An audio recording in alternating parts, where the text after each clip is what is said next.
Hello, everybody. Welcome along to the Rangers Rabble podcast. A strange one tonight. I decided in my infinite wisdom at work today that why don't we do a watch along series of the games on the BBC? My worry always is when you're watching Rangers games, people are behind and people are ahead and blah blah blah. So the game's in the BBC, so we thought, the hell with it. For the first time, we shall do a watch along match day coverage, whatever you want to call it. And I'm delighted to say joining me for at least the next hour and a half. Well, I'll say hour and a half so I don't freak them out. Is Brian, Iain, and Ian. Thankfully, this is a watch along, and I don't have to keep saying what Iain I'm going to. Thank you everybody for joining in. Like and subscribe. I will say that we are all watching this on the iPlayer, so no doubt those of you watching on TV or whatever might be a bit ahead of us. So if Rangers score and we don't celebrate, it's because we're on the iPlayer. That's pretty much it. How are we, gents? Are we all good? Are we okay? Yeah, I'm all right. I'm all right. Sweating out. It's so hot down here, mate. I'd swap with any of you right now. Well, normally, Brian, we are just about wrapping up when we used to do the build-ups, getting ready to go and watch the game. It'll be interesting to see what you guys are like during the game. I'm more quiet, preserved. Don't go too mental when Rangers score. Well, a wee bit more mental when Rangers concede. What can the viewers expect from watching Brian watching Rangers? Even at games, I'm quite sort of quiet unless something actually happens. I'm not really boisterous at games at all. I'm too much engrossed in what's happening and what moves is, what players are trying to do or what passes they can maybe try. But no, I'm quite reserved at games. And obviously, if a goal's scored, then it's all bets off. And if there's a goal against, then there's certain expletives and stuff like that. But I'll rein it in tonight. But I quite like to watch the game and study it and just see how things develop. I'm just obviously watching the TV now. British Gas, Ian.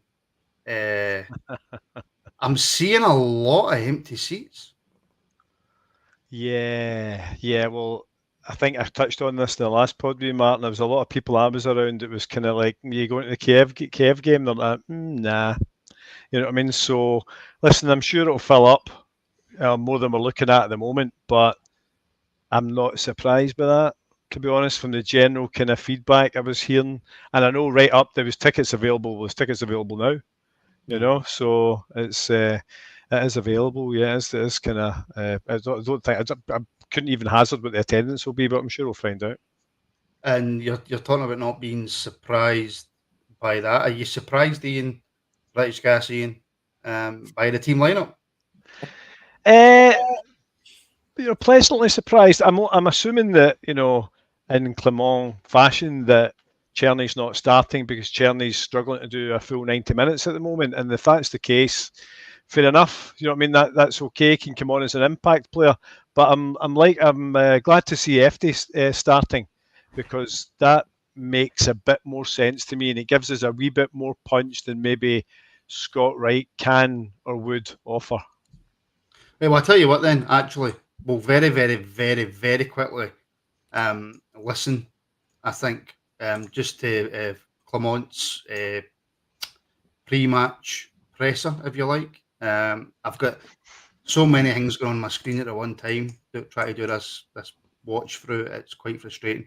But yeah, let's hear Clement. Philippe, the second leg against Dynamo Kyiv this evening. How are you and your squad feeling ahead of this one? Yeah, everybody's very excited for that. It's a pity that we lose Leon this evening, Balogun, with a minor injury, nothing really, really bad, but he's not good enough to play. So that was not possible. It's a pity because it crosses the plans that I had in my mind. But for the rest, everybody's fit. Only thing is that medical and performance staff advised me not to start with Václav Černý after the minutes he took in the weekend and the minutes before, and to give him minutes in a moment when the tempo drops a bit more in the game than in the first half where it's full power on. So yeah, of course, after his his good minutes in the last game, you want to start with him. But those are decisions to make for the moment. We need to make them better and make them stronger. It's a logical thing. Also, he's only training with us, a little bit more than 1 week. In those wide areas, we've also seen Jeffy up there as well. We saw him there a little bit last week too. What are you hoping he can bring tonight? Yeah, he has a lot of running capacity, but also good combination play with the rest of the team, good crosses. He has a lot of potential in that role also, and in European games against a team who comes with very offensive fullbacks also to do the defensive job together with Ritvan on that side. But after winning the ball, also having the power and the legs to use these spaces afterwards. So he did that in a really good way in Kiev. I hope he can do it again today in that way. Are you expecting a different challenge at all from Kiev tonight? Yeah, it can be. It can be a similar game. It can be also that they play more defensive and they look more for the transitions. We will see. We're ready for the different scenarios, and we explained everything. We showed everything to the players. We trained a bit things, but the group is very motivated, and we want to impose our own game and to have the ball, and that's already a big challenge against them because it's also a team who wants the ball. And in almost all their games, only except against Shakhtar, they have 70 or 80% ball possession, even against teams like Partizan Belgrade. So in that way, it's a challenge already to win the ball fast against them. How big an opportunity is this for your squad to really rise to the challenge and make those playoffs? Yeah, it's why players want to come to Rangers. I think it's to play for big things, to go to the Champions League, to play against good teams. Dynamo Kyiv is a team with 14 internationals. So, yeah, it's a really good team who showed that also against Partizan Belgrade to win 9-2 against them. So everybody knows. So those are the games you want to play as a player. So if you want to be at Rangers, you need to embrace this and love this. So I hope, and I think they do, like they did last season. And I see also with new guys coming in that they are in the right mindset in that way. So next step to take, last 2-3 weeks, you see every game the team growing step by step. So I hope we can grow again one step. Well, there you go. You answered the question. Iain, Tottenham obviously on Cherney. I think we're just about to kick off at Hampden as well. Medical staff saying, look, don't start him. It's not worth the risk. Fair enough. You've got to go with your medical staff. If you're going to trust the medical staff, that's what he's been banging on about and making sure that people don't get injured, then you've got to trust your medical staff. So good idea. Good decision. Yeah. And we are away. Kick off. Rangers kicking left to right. I'm not going to do the commentary. I'm not a commentator. But Rangers kicking left to right. And we're away. I'm not sure, Brian, how to do these watch-along things. I've never done one before. No, I've never done one either. So it's a bit of a sort of learning curve. It's kind of like you're at the game, but well, we're obviously not. But you kind of feel as though you are. You know, you're kind of watching it and try to take in what's happening and seeing how the team's lined up and how they're, how they've started and it's a weird one, isn't it? We'll get along. Yeah, I don't. It's really difficult for me because I'm struggling to concentrate because I want to watch a game, and I'm not a very good multitasker. Well, I mean, there's a straight off the bat. We've penned them straight into the sort of left back area. There's the intent straight off the bat. We've penned them into the left back corner on the high press. So that's positive straight off the bat. How many times, by the way, have we seen that? Not often. I actually think at the start of this season, I think we've actually seen, not that doesn't tend to last long, but at the start of games, we do tend to press quite hard. But little tug on the shirt there, surely. Little tug on the shirt. I saw that. I'll claim for everything in the game. I don't care. Is this going to be one of them you shout for a penalty for a foul on the halfway line? That's good. Dessa's pressing well there again. He always there you go. They've lost the ball. That's exactly what he's good at. He does that. He really does that. Yeah. Oh, what? Wait. No. And he does that so well as well. You know, just summed him up in like 30 seconds. You can't hide what he's like, you know. This is what you've got to watch now, though, when we've lost the ball, the counter-attack. Yeah. Big gaps. Because you obviously the midfielders and the attackers get a bit excited and they all stream up the pitch trying to help, and then that's where the gaps come in. So just picking your moments. I'm not gonna lie. There is a part of me that is actually quite happy to see McCausland starting. I know I've spoke about him a few times in the last few kind of shows that we've done, but defensively he seems to have improved a lot since he first came into the team, with his tracking back and stuff.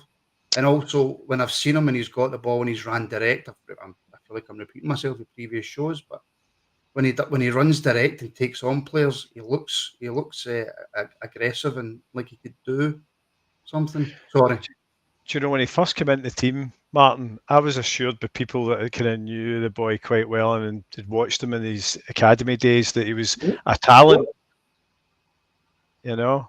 So, but I've got to say, last season he just lying down on the floor and holding their faces already. Look, Jesus, that's Christ. never a foul, is it? I mean, come on. Sorry, you're making a valid, good point there, and I just jumped straight in over you.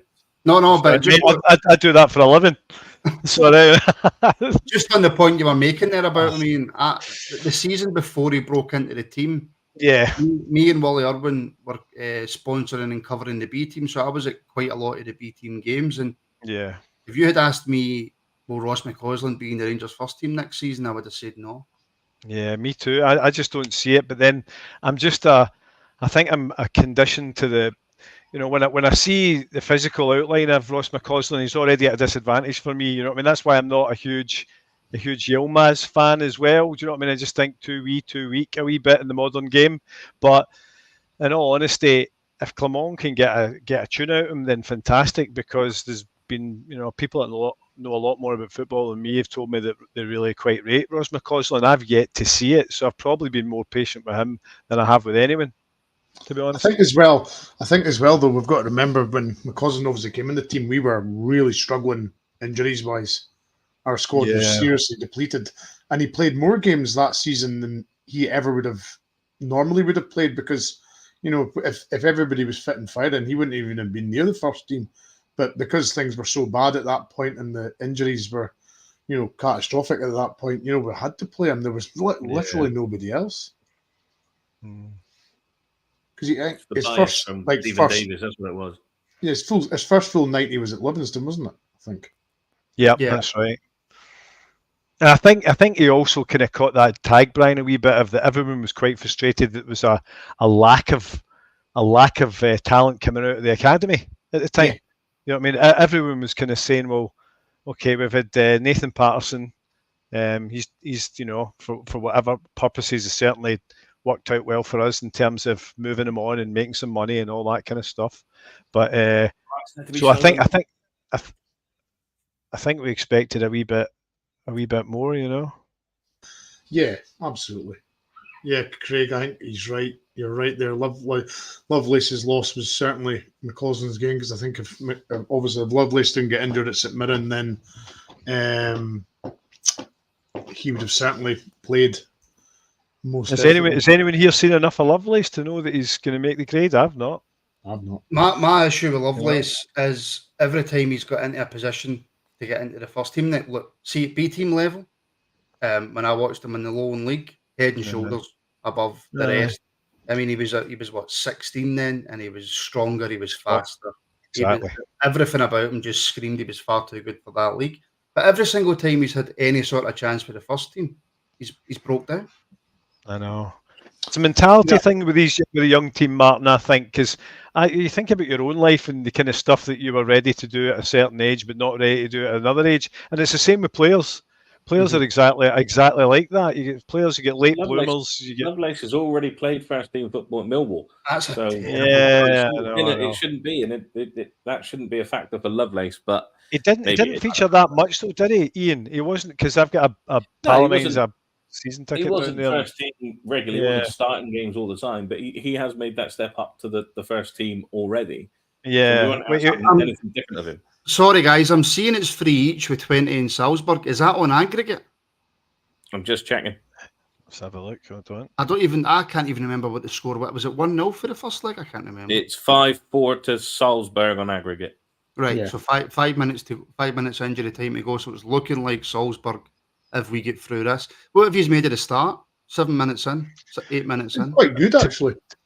To be honest, I'm not going to be very good in the reaction. I've been talking to you guys. Not really watched it because I go deadly quiet when the football's on. You know, I think we've pressed they're well. just I think waiting for we've certainly pressurised their defence. We've certainly forced them into making some errors. I'm just worried, like it is happening now. But once we go on a break, there's the counter attack. Do you know what it's done, Brian? It started just like the first game. Yeah. You know, it started like the first game. There's lots of space for both teams at the moment. You know, That's not what you need to do, Ross. What you would like to think though is that with Shefty on the left playing as the winger, there'll be more defensive cover there because he's naturally a left back. So can I just put this out? Is it Hefty, Yefty, Gefty, Shep? What is it? I've been told it's Shefty, but I genuinely don't know. Let's start that. I can't help but 21 Jump Street here. My name is Jeffy.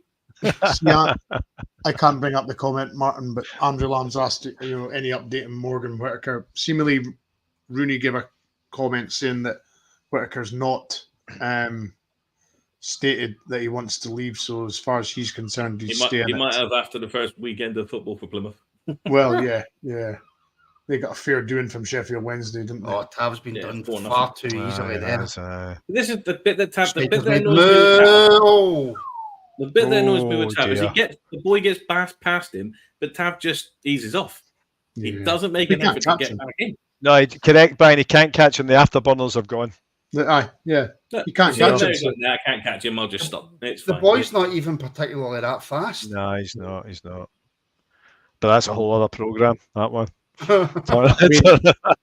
Speaking about carrying on from Andrew's question, Whittaker scored 19 goals and 8 assists last season for Plymouth. So he's obviously a good player. Says that we still hold hope, but I mean they're wanting an 8-figure sum for their man. So I mean it all depends again on how far or what happens in our Champions League qualification. An 8-figure sum for us and a guy from the Championship is going to be a very hard pill to swallow for a lot of people. So I don't know if it all depends. It's just going to have to be a wait and see, isn't it? Yeah. I'll tell you what, Kyiv have started to grow into the game. Sorry. Yeah. They're starting to put. I know we've got the ball right now, and I love that for Barron. By the way, he's all over the pitch. That's him back basically in the centre back position, head up, looking to go. Yeah. None of this looking back the way. Do you know what I like about Barron, Martin? And we were talking about this a lot in the last couple of pods. He does the basics well. Mm-hmm. Yeah. You know what I mean? He does the basics well, and then so he goes out there, laser focus. He knows his job. Sits in front of the back two and works it from there. Oh, great first touch, Desers. But he just looks like he's been an ever present in that team for ages. You know? He really does. Nah. I don't know if we can have the Diomande discussion. What we're looking for Dio tonight. I know. Well, he's playing. He can't take the hump in the moment. Can he? It was weird. The thing was it Instagram he put it on or something like that. But comment down. To be fair, I think the similar messages on his overall play coming from every platform. It wasn't the Rabble per se. Do you know what I mean? I don't think anyway. I don't know how the Rabbles get dragged into this conversation. I don't think we did. I think we dragged ourselves into it. Have we been? I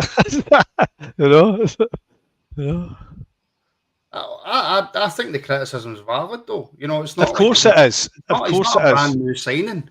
The more I think about that, Martin, I'm actually a little bit worried about his reaction. Should we be happy with that reaction in terms of he's kind of going right, elbows out, chest out? I'm going to show them wrong, or is that reaction a wee bit, representative of a 22-year-old?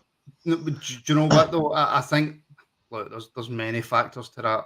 Life's changed, social media, Yeah, yeah, blah blah yeah. blah, right? All that as well. Take him on. I would accept that if Take that like corner. if Celtic had won the league last season Ian, and we'd won it the year before, we'd won a couple of cups, and it was the Yeah. usual to and fro between the two teams. Yeah. Those can come out and say whatever they want, but we've been woeful for years in terms of winning. Yeah. trophies. But So- to play devil's advocate to that, is that Diamandi's fault? Probably not. I like the way you worded that. There. You didn't say devil's advocate. You said devil's advocate. I like Oh, that. did I? Oh, okay. As in the drink. No, as in the ex-manager. I thought you were going. No, advocate. No, You're killing me. Right, so Salzburg are through then. So whoever wins this will face Salzburg, which will be an extremely tough game. They've got a lot of money behind them. That's Haaland, was it the money before he went to Dortmund? I'm sure it was. yeah. No, he was it. Was it them? Or was it? I think it was Leipzig he Salzburg. was at? No, it was Salzburg. No, Salzburg. Yeah. So corner. It's one of those weird flick-ons again. He's done all right. That's keepers. I don't think the weird flick-on's part of it. It's just a crap corner, to be honest. Yeah. You know. I'll be seeing. Take those corners. It's a different level we're playing against tonight. I think. Obviously than what Motherwell is. But we were saying after the Motherwell game that we, especially in the first maybe 20-25 minutes of the first half, more predominantly the first half, we've seen a better Rangers performance, and we kind of seen the style of play that we think we might want to see the manager play. Have we seen any real style of play in the opening 14 minutes? I mean, No, there's not certainly been sort of a particularly. lot of like balls up to Dessers and Dessers lays it off, and there's been a lot of that. So I mean, they are trying to work. Well, it does certainly seem in this opening 14 minutes that they are trying to play it up to Dessers' feet, and then he lays it off. So there is like Barron. That's about the fifth or sixth time now he's collected it, just in front of the centre half. So that's obviously something that they're wanting to do as well. Get him on the ball, build from deep in the midfield. So you can see things that they are trying, certainly. I agree with that, Brian. I think that is certainly Barron's role in front of the back two is a part of the style. You can see where it's working. Where it's not working for us just now is between Barron and Diamandi. That's terrible. I know. Yeah. He's gone. We should get him out and if either play him further forward where he doesn't have to track back and play. And The he's problem you've got- out of position. Suter's got to cover, which leaves space. I mean, this is half the reason why I'm defending sort of John Suter quite a lot, is because he's having to mop up a lot of stuff that Tavernier's not getting right just now. Tavernier's making mistakes, and then Suter's having to come across and sort of mop up what the mistakes he's made. So I kind of feel sorry for Suter just now, because he's having to sort of do a position and a half effectively. He's having to be a centre half and then a inverted wing back. I'd certainly give you the fact he's not had a regular pairing with a fellow centre half. I don't know if I would go as far as to say he's not culpable of some big mistakes that have been on Suter. It's just. But he's having to mop up a lot because of that might be. That's a high foot. No, that's not. He took the ball though. He's put his He head took down. the ball. Well. He made contact with the ball before he made contact with his head. So all I'm saying is VAR. There is VAR, isn't there? There is VAR. Yeah. There's VAR. Hopefully the VAR officials aren't pissed this week. So. Well, he's put his head down. No, I mean, you can't be. They have been, I can't bring the comment up because he's used language that might offend some people, although the comment is absolutely spot on. But they're going down at every single. He's not even touched them. There's never a penalty in his life. They give that, game's gone. Nah, these players know that on the telly it may look like there's been a bit, so they'll play for that. It's part of the game now. The players are using VAR to their advantage as well sometimes. Yeah, as you would, I suppose. Yeah. It's almost worth taking a chance on VAR giving you something, isn't it? Yeah. Well, I think what a lot of them are taking a chance on is the referee giving it, and then there's not been enough in it to then overturn it. Yeah. I think that's that as well. For more than, because if the referee doesn't give that and he gets asked to go to the screen, you're looking at that going, can I change it? VAR's looking at that going, can we send the ref? So I think players are still trying to get the decision. And then how many times have we seen it that the decision doesn't look right, but there's no enough in it to change it? So, Yeah. Game started, so that's that. Yep. I know But, Ian's fortunate he's got commentary because he's got his British Gas headset on. None of us get commentary. I prefer John Watson, not British Gas. You know what I mean? Does that mean that Ian and Connor work together? Because Connor's been coming on with a British Gas headset on recently. He works with Connor. He's Robert's dad. He's got grandkids you never know, but it's been an experience since he joined the Rabble show. I know. I thought actually Ian was working for Smart Insurance, and we were through there to get life insurance. You calling me Michael Beale, mate? Is that what you're calling me? You know? That's a free kick. There's a foul. He never gets them Dessers, didn't he? No, he never. I know. It's because he was. It's got, down, well, Andy's never really in the race. That's the point. You know, if you're a footballer, you know, if you're the ref's going to look at that and say you were not getting that. You know. But it doesn't make it not a foul though.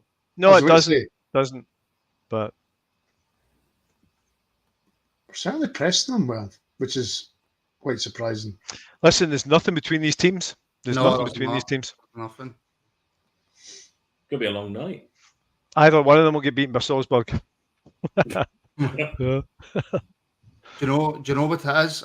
And I think Ian, me and you had this conversation. I would be so much more comfortable if this was at Ibrox. Yeah. Oh yeah. I mean, I can't hear, so I don't know what the atmosphere is like in the stadium. But judging by the amount of empty seats, I can't imagine it's spine tingling for the players. I just put it on there briefly and switched it back off, but it's not very loud at all. You lose the atmosphere at Hampden, doesn't it? Because the dynamics of the stadium, don't you? Yeah. I mean, each goal, you know, at the Broomloan and the Copeland, the goals, you know, the fans are right on top of the goals, so we lose that here because each end's 100 yards away from the pitch. Yeah, all the stands are dominating, aren't they? At Ibrox, they're not dominating at Hampden really. They're doing that one level stuff, aren't they? So. Listen, do you know what? Maybe Hampden will be a soft landing for the newer players that maybe we get a wee bit over. Oh, unlucky. Good chance. Good ball. See, Jeffrey's quite quick, isn't he? He's also shouting for handball, but see with stuff like that is they never get it. So great ball. I don't know where he's getting handball. It was a really good ball. Wasn't a handball. Do you think he could do better with that? I think he was clapping them saying good cross. Yeah. Should have put it. He could have maybe just put it across the goal. Yeah. I mean, it's a difficult chance to be fair. Defenders well. That's terrible, Lawrence. Got it back though. Big night for Tom Lawrence. Yeah, very big. It is. Yeah. How did Dessers get beaten over 3 yards there? He was the favourite to get to that ball.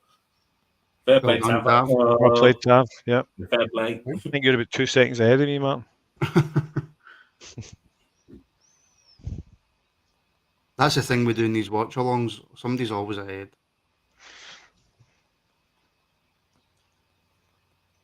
Oh, well, I mean, it's a kind of. Yeah, he gave it. That's what they would do. That's exactly what they would do. Yep. So. He was away to give the throw into them, wasn't he?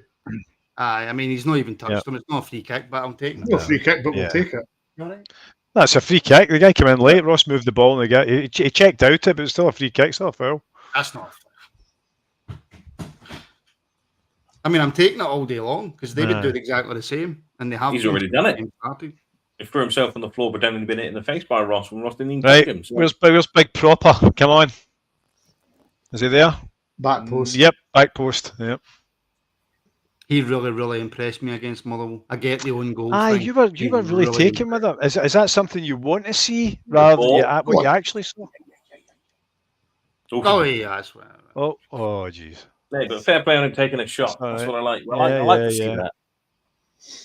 Just didn't go over it. I think as well with Jeffrey being on the pitch where Yilmaz, at least they've got the option if one bombs forward, the other one can just slot in. You know, they can help each other out. I could have swore I've already said that and made that point. But we're not always listening to you. Yeah, I could have swore I said with Shefty on the park, it'll bring a more defensive cover for The counter attack. I didn't hear that. No, it's all right. I just want to let everybody know that I do make good points every now and then. It's good at Baron. Conor Barron again. That was a good ball. He's just It's he's this very right aware of side where he of has to the be time, isn't it? Baron, isn't he? That's too easy. Oh, Far too Jesus. easy.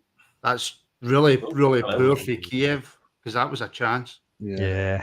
Baron Put just it knows in where to the be at the only right place time, in the doesn't world, he? I tell you what, where are these nine goal scorers that they had against Partizan? You know what I mean? I That was didn't some see it. turn, by the way. So the reason they scored 9 against Partizan is because Partizan decided in their infinite wisdom to take a pre-season tournament in at Moscow, and it kind of irked the Dynamo Kyiv somewhat that they went off to Well, of Russia course, to play yeah. friendly matches. Yeah, that's a good point, Ian, because I noticed that Kyiv forgo their missed their league match, whereas we took the Hearts game on. They didn't have a game, but they won 2-1 at the weekend. Kyiv, same as us. I'm never mean, I'm never one for,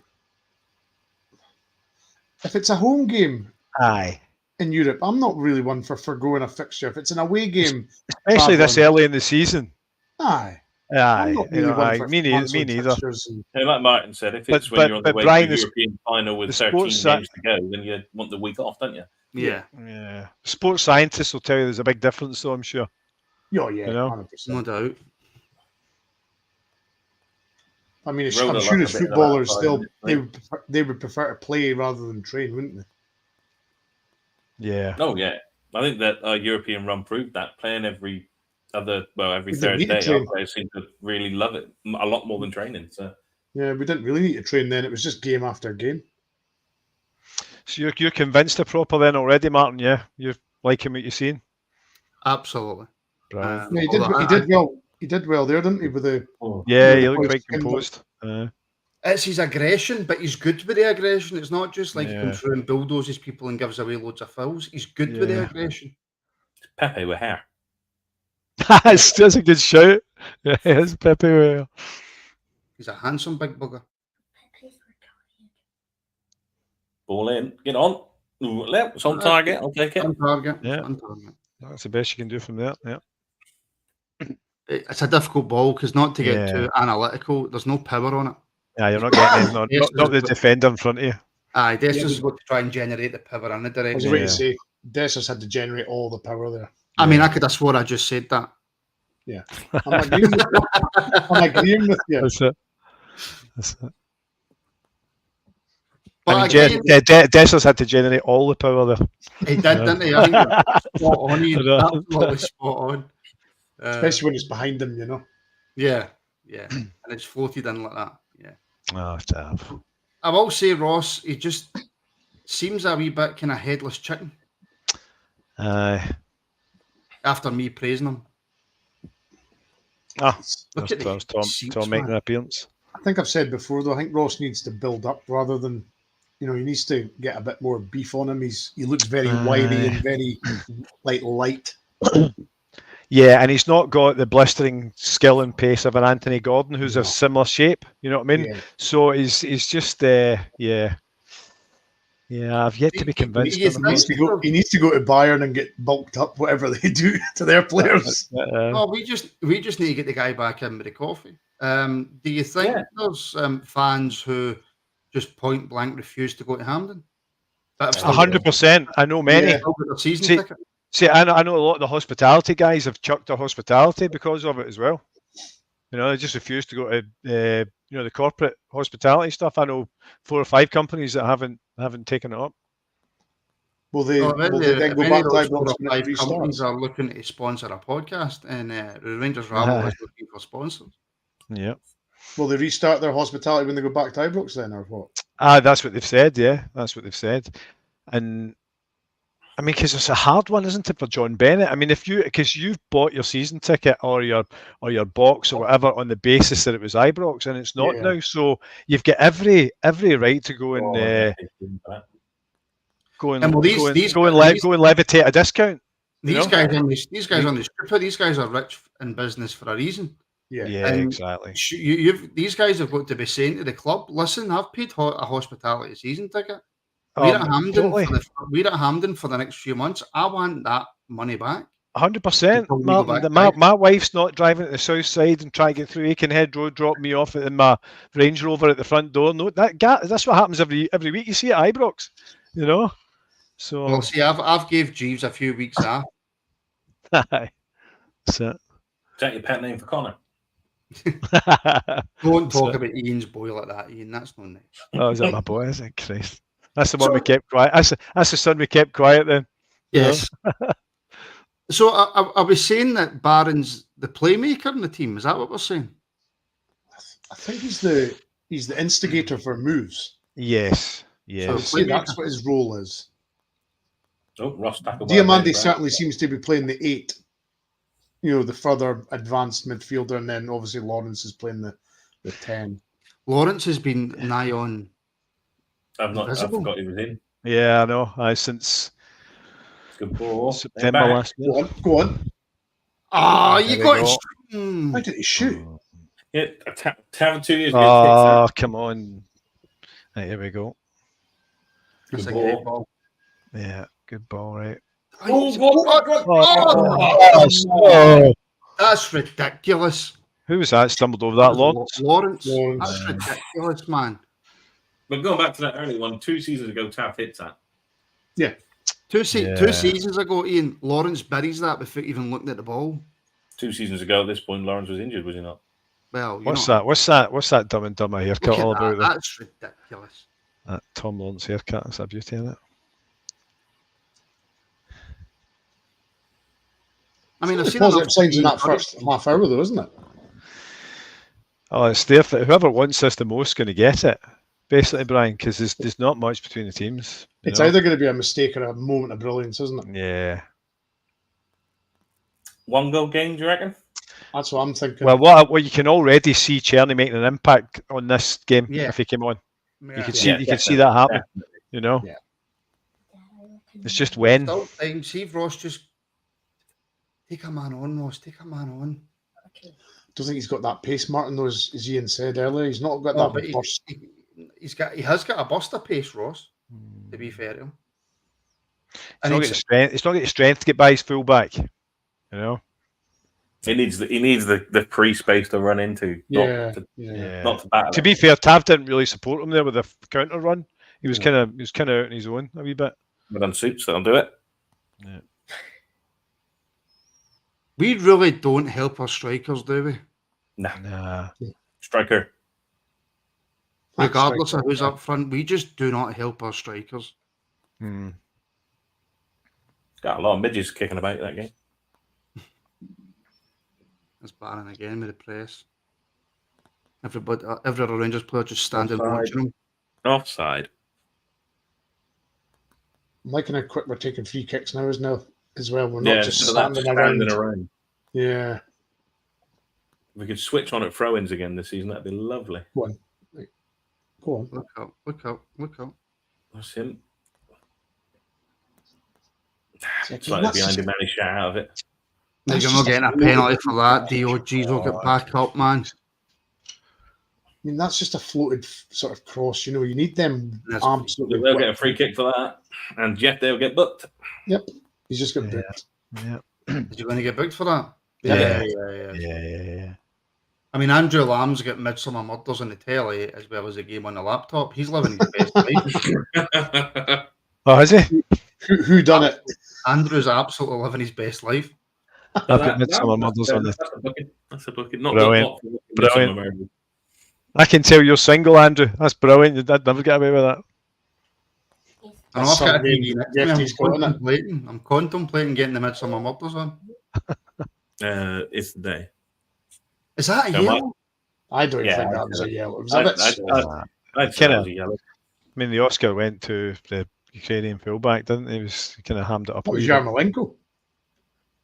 Was it? Mm-hmm. I mean, for all the pace that he's lost, and he's clearly not anywhere near the player that he once was. He wasn't a phenomenal player. He was a very good player, but he's very, very clever. You know, West Ham for a bit. Mm-hmm. Yeah. Yeah, and he was good for West Ham. He was good for West Ham. This doesn't look good.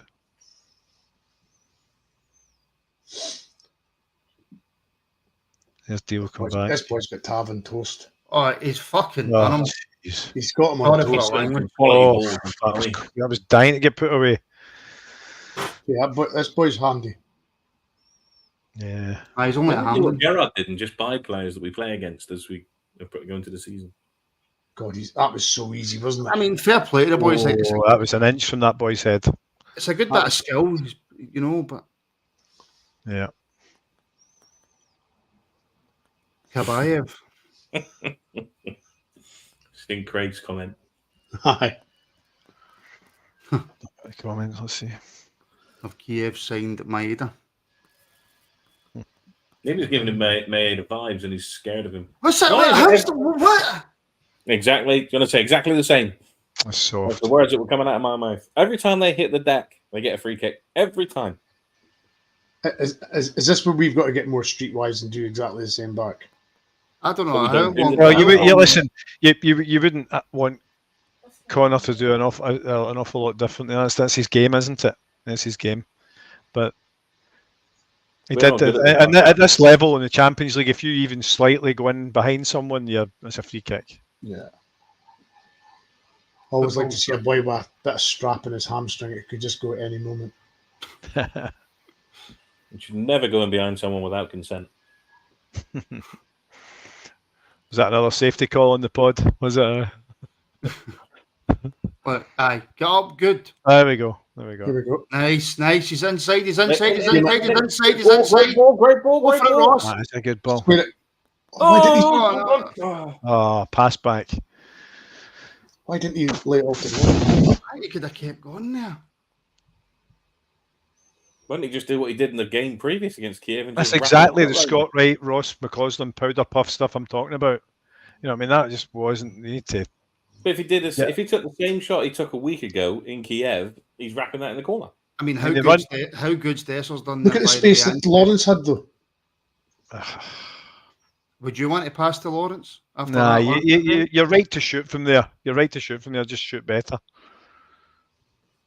But again, we're getting in behind. Listen, you get great run from him. Yep, good run. I think it might get looked at. It looked a wee bit offside there, by the way. Wasn't sure. Looked a bit tight. I thought that said Buchanan in the back of his tap there. His favourite place in Glasgow, Buchanan Street. There you go. Well, that first half fair flown in, though. That's 10 minutes to go to half time. No. I know, and I'm trying to make my mind up whether it's been a decent first half or not. It's been a. I mean, they've had a couple Alright, of chances, fair we've had a couple of chances. It's Yeah. it's a great pass. Oh, touch. Come on, get the. Nah, he didn't have the confidence to do it, did he? Nah. Just didn't have No, the he's confidence not. to take He's him not there. got it. He's not got it in this game. Barron's passes out from the back are just absolutely Great. pinpoint. He spotted it well, didn't he? McCausland Yeah. got muscled out again. Somebody used powder puff in the comments, and I think that's spot on the night with Ross. And that I've said powder puff about 4 times. oh, I've not been listening to you. I've not been listening to you. I know it's. Actually, this is the strangest experience to watch the game without sound of any description. I've got that sound on. Brilliant. All right, British Gas, calm down.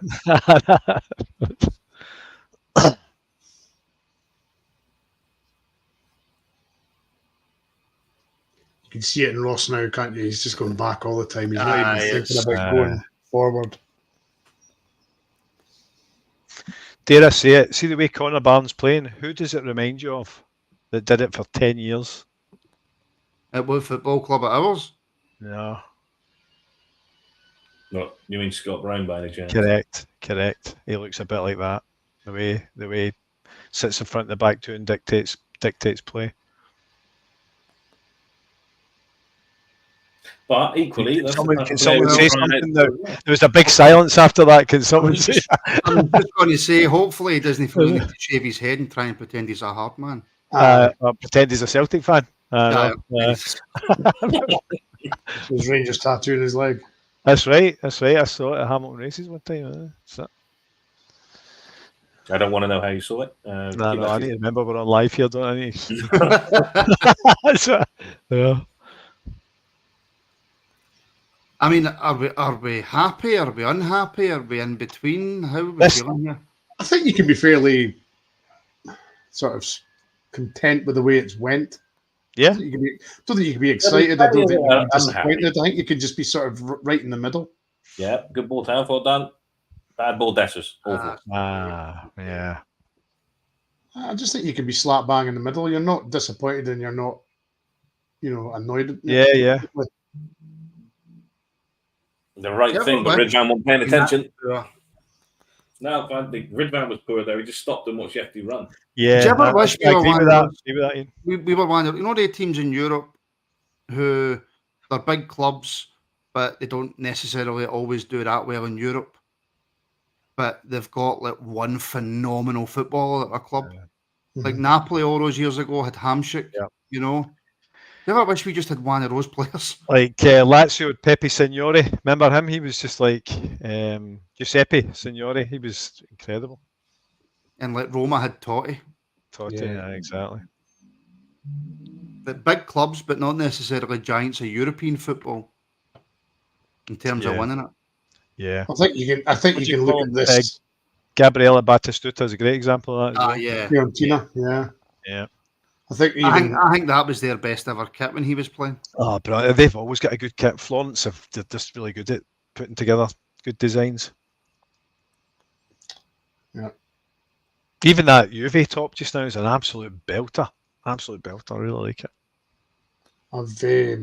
you can even sort of say like tonight's opponents. They had Shevchenko Yeah. Yeah, that's right. and he played Listen, for we them. Dylan McCoist, so We had a good backup with him though, didn't we?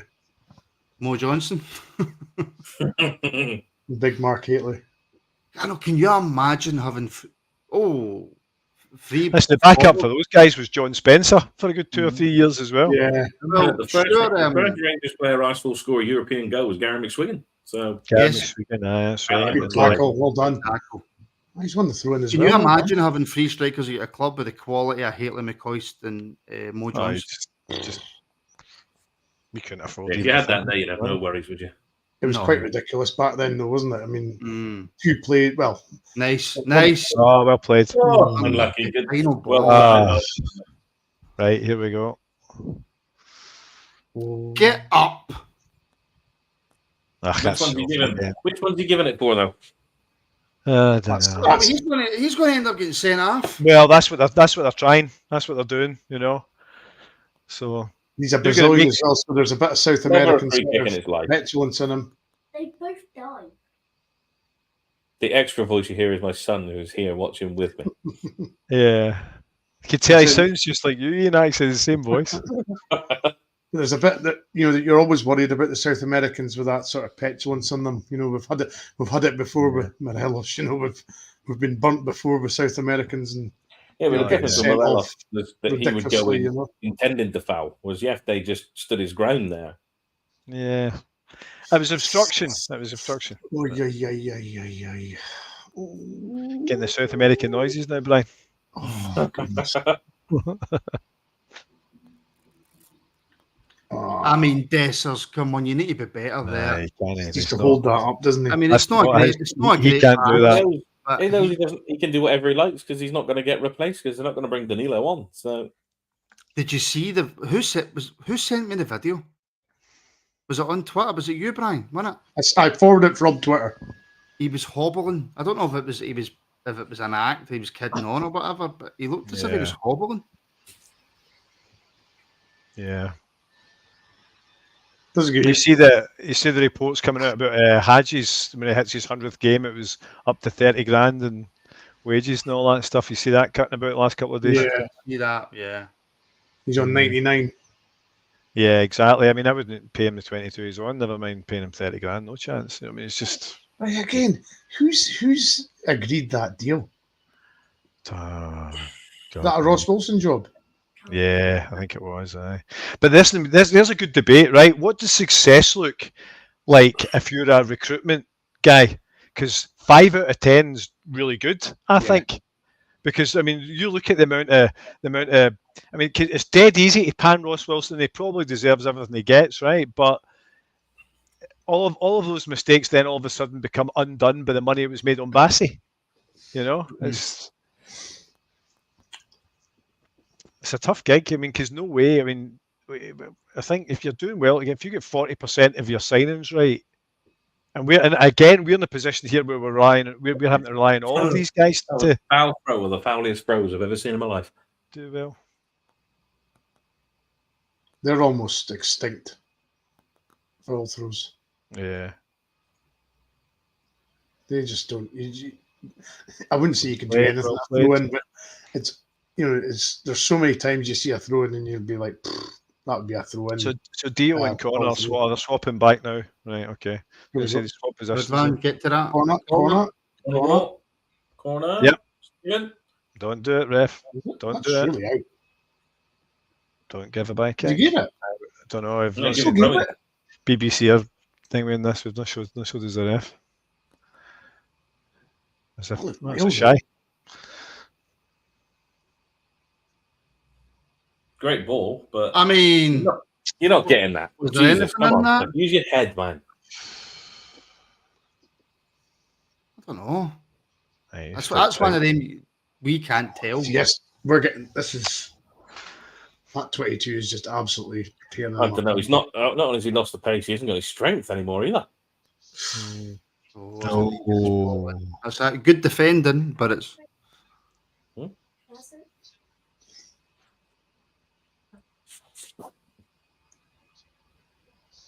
Lawrence on the right hand side. Lawrence is on the inside. He plays a pass.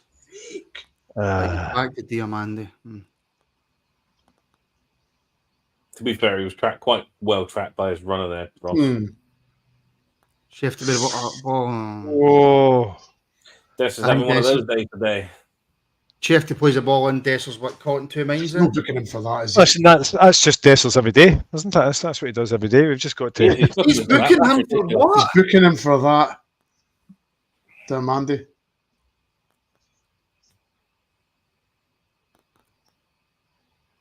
Wait a minute. Let me see. Right. Okay. But his left hand over his neck. I did see it. Really good in full As soon as you go above the shoulder, the player's going down and you're getting a yellow card. Especially the players breaking away. It's Yeah. In Europe, that's a yellow. That's their outlet. Yeah, he is. Yeah. He's their outlet. It's blatantly obvious. They go down that side all the time. So they've obviously identified Tav as a bit of a weak point. Yeah. Whereas last time round, they were just constantly going down Ridvan's side, and we dealt with that. And they prepared for that fact that we're going to do the same as what we did last game. And now 1 minute of added on time, which we're already into, as they like to say on commentary.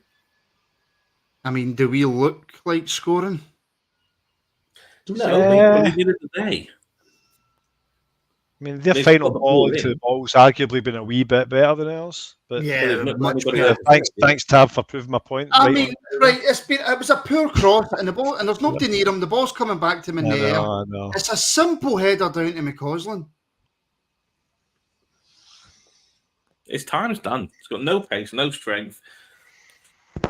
But I'm seriously considering that you put Sterling in at halftime for Tav, just because he'll deal with that run down that side. Yeah, That's a good. See, the next time we do this, that's a good idea. We need to get the beers out and all that kind of stuff. We didn't have enough notice for beers tonight. That's going to school day. No, some of us are. Halftime. I know, exactly. Me too. So I don't have a car anyway at the minute, and it's going to cost me £2.5 to get it fixed. Half-time at Hampden, Rangers 0, Dynamo Kyiv 0, 1-1 on aggregate. Both teams had chances. Kyiv probably had created the better of the chances, looked probably the more threatening. Have not really been in the game, just gone off screen now. Few yellow cards. Lawrence not been in the game at all. McCausland looked a wee bit weak. Diomande quiet again. I mean, Score and a thoughts? half. This won't take long. Thoughts? It's Well, two it's like a teams that report card at school. Could do better. you've got a half against of two teams that it's trying not to lose at the moment. Yeah, I'd say that was a fair reflection. It's like I think you'll see the second half. It'll open up in the second half. I've say with a degree of certainty as far as ability will let it. I can see the comments saying that Lawrence better get taken off, and we've already said that Tav, you could replace Tav. The only problem with that is the same person is replacing both players because it would be Sterling for both, surely. I've just seen my brother put a comment in the comments. It says Tav keeps falling for the Charles moves. He does remember the Arsenal Charles. Yeah. He does. It's well, I can't see us make. Well, it's. Would you make the double sub now, like half time straight off the bat, or would you? Jink Clement's got a plan of when to take them on, as far as if it stays 0-0. Well, he made the change at half time over there, didn't he? So yeah, he did. Yeah, I think. I mean, Czerny's surely got. Czerny's got to come on top level 45 minutes in him, surely, Brian. Yeah, I mean, I would if it was me, I would be taking on Czerny and Sterling and taking Tav and Kozlendorf. Yeah, personally, from what I've just seen. It might take Yefty off though, because I think he may pick up a second yellow, which could see. I think he'll leave Yefty on to start the second half, but I can see taking him off. Take him off. Yeah, and bring. So is that leaves you Wright or Matondo? So who we've got sitting on yellows? We've got Diomande and Yefty on yellows, haven't we? Yeah. I mean, Matondo, he may not do a great deal, but the one thing it will do is he'll put the Ukrainians into thinking that this guy's got pace. So can't defend too far forward. Whereas Scott Wright, although we have that argument that Scott Wright coming on in the second half when teams are tired. So, do you know this? See games like these, it's absolutely set up.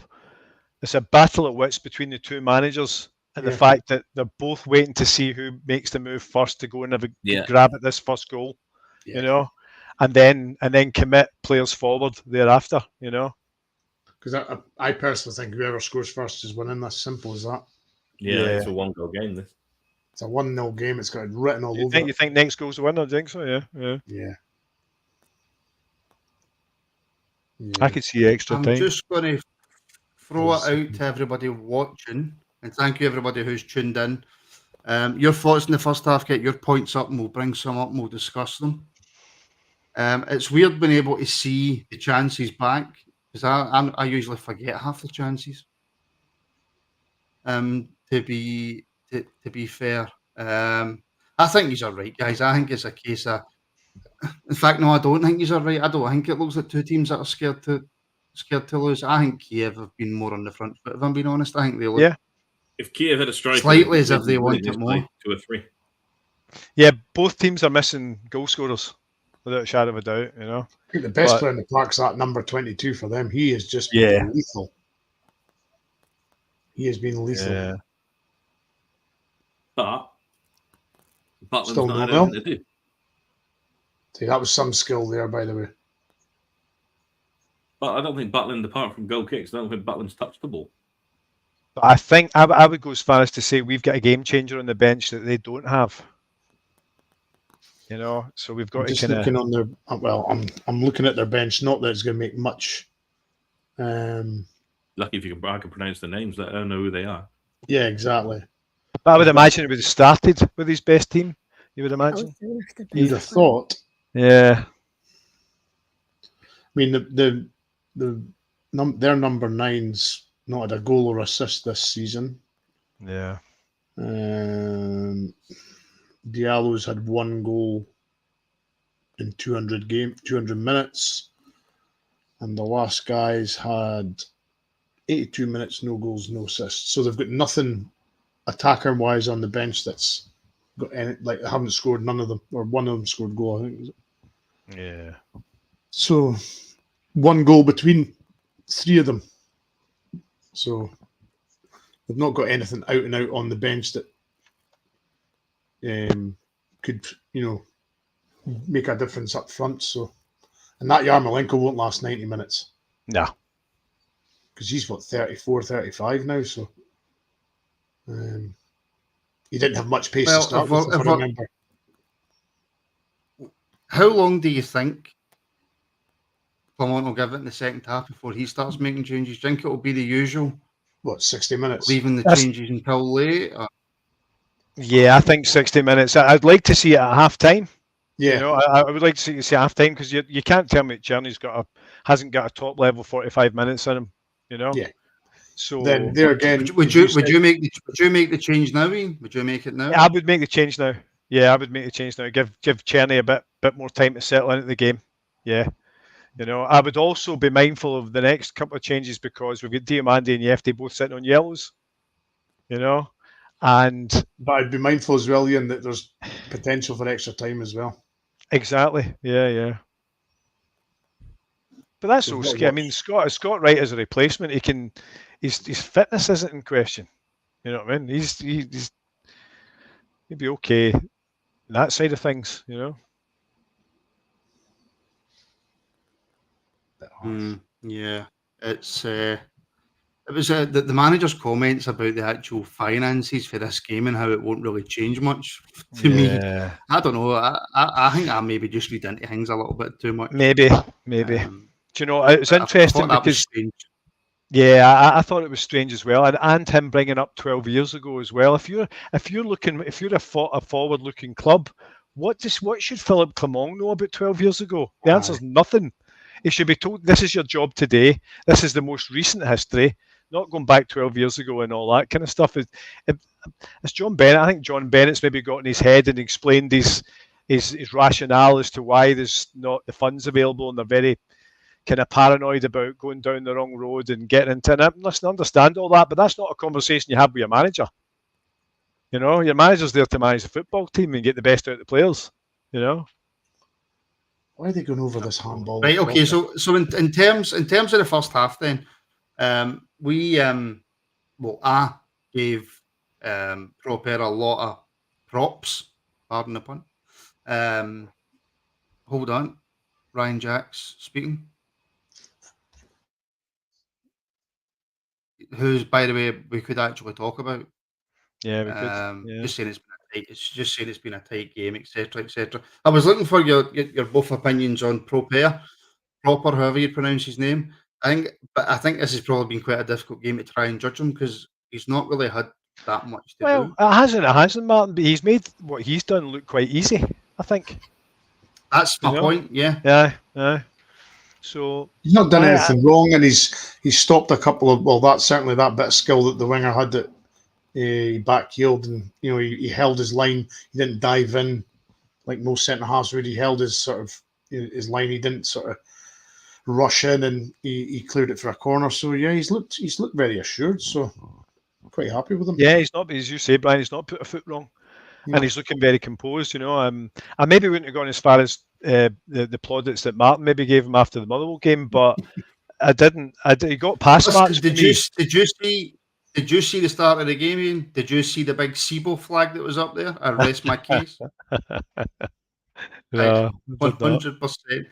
Will we quickly discuss Ryan Jack, Ian, shall we? Aye, go on then. Let's have Ryan's buggered off and Ian's disappeared. Now, I haven't seen it. I've only seen the chat in our group about it.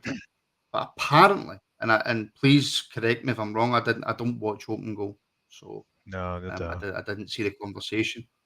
But he was talking about Philippe Clement's tactics and the way that he likes to play. Saying he's more of a lot. I don't want to say long ball merchant because I think that sounds a wee bit too harsh. But is that the impression he was giving off? Yeah, he certainly did give that impression. You know, and I think I don't think he really told us much that we didn't assume about Clement.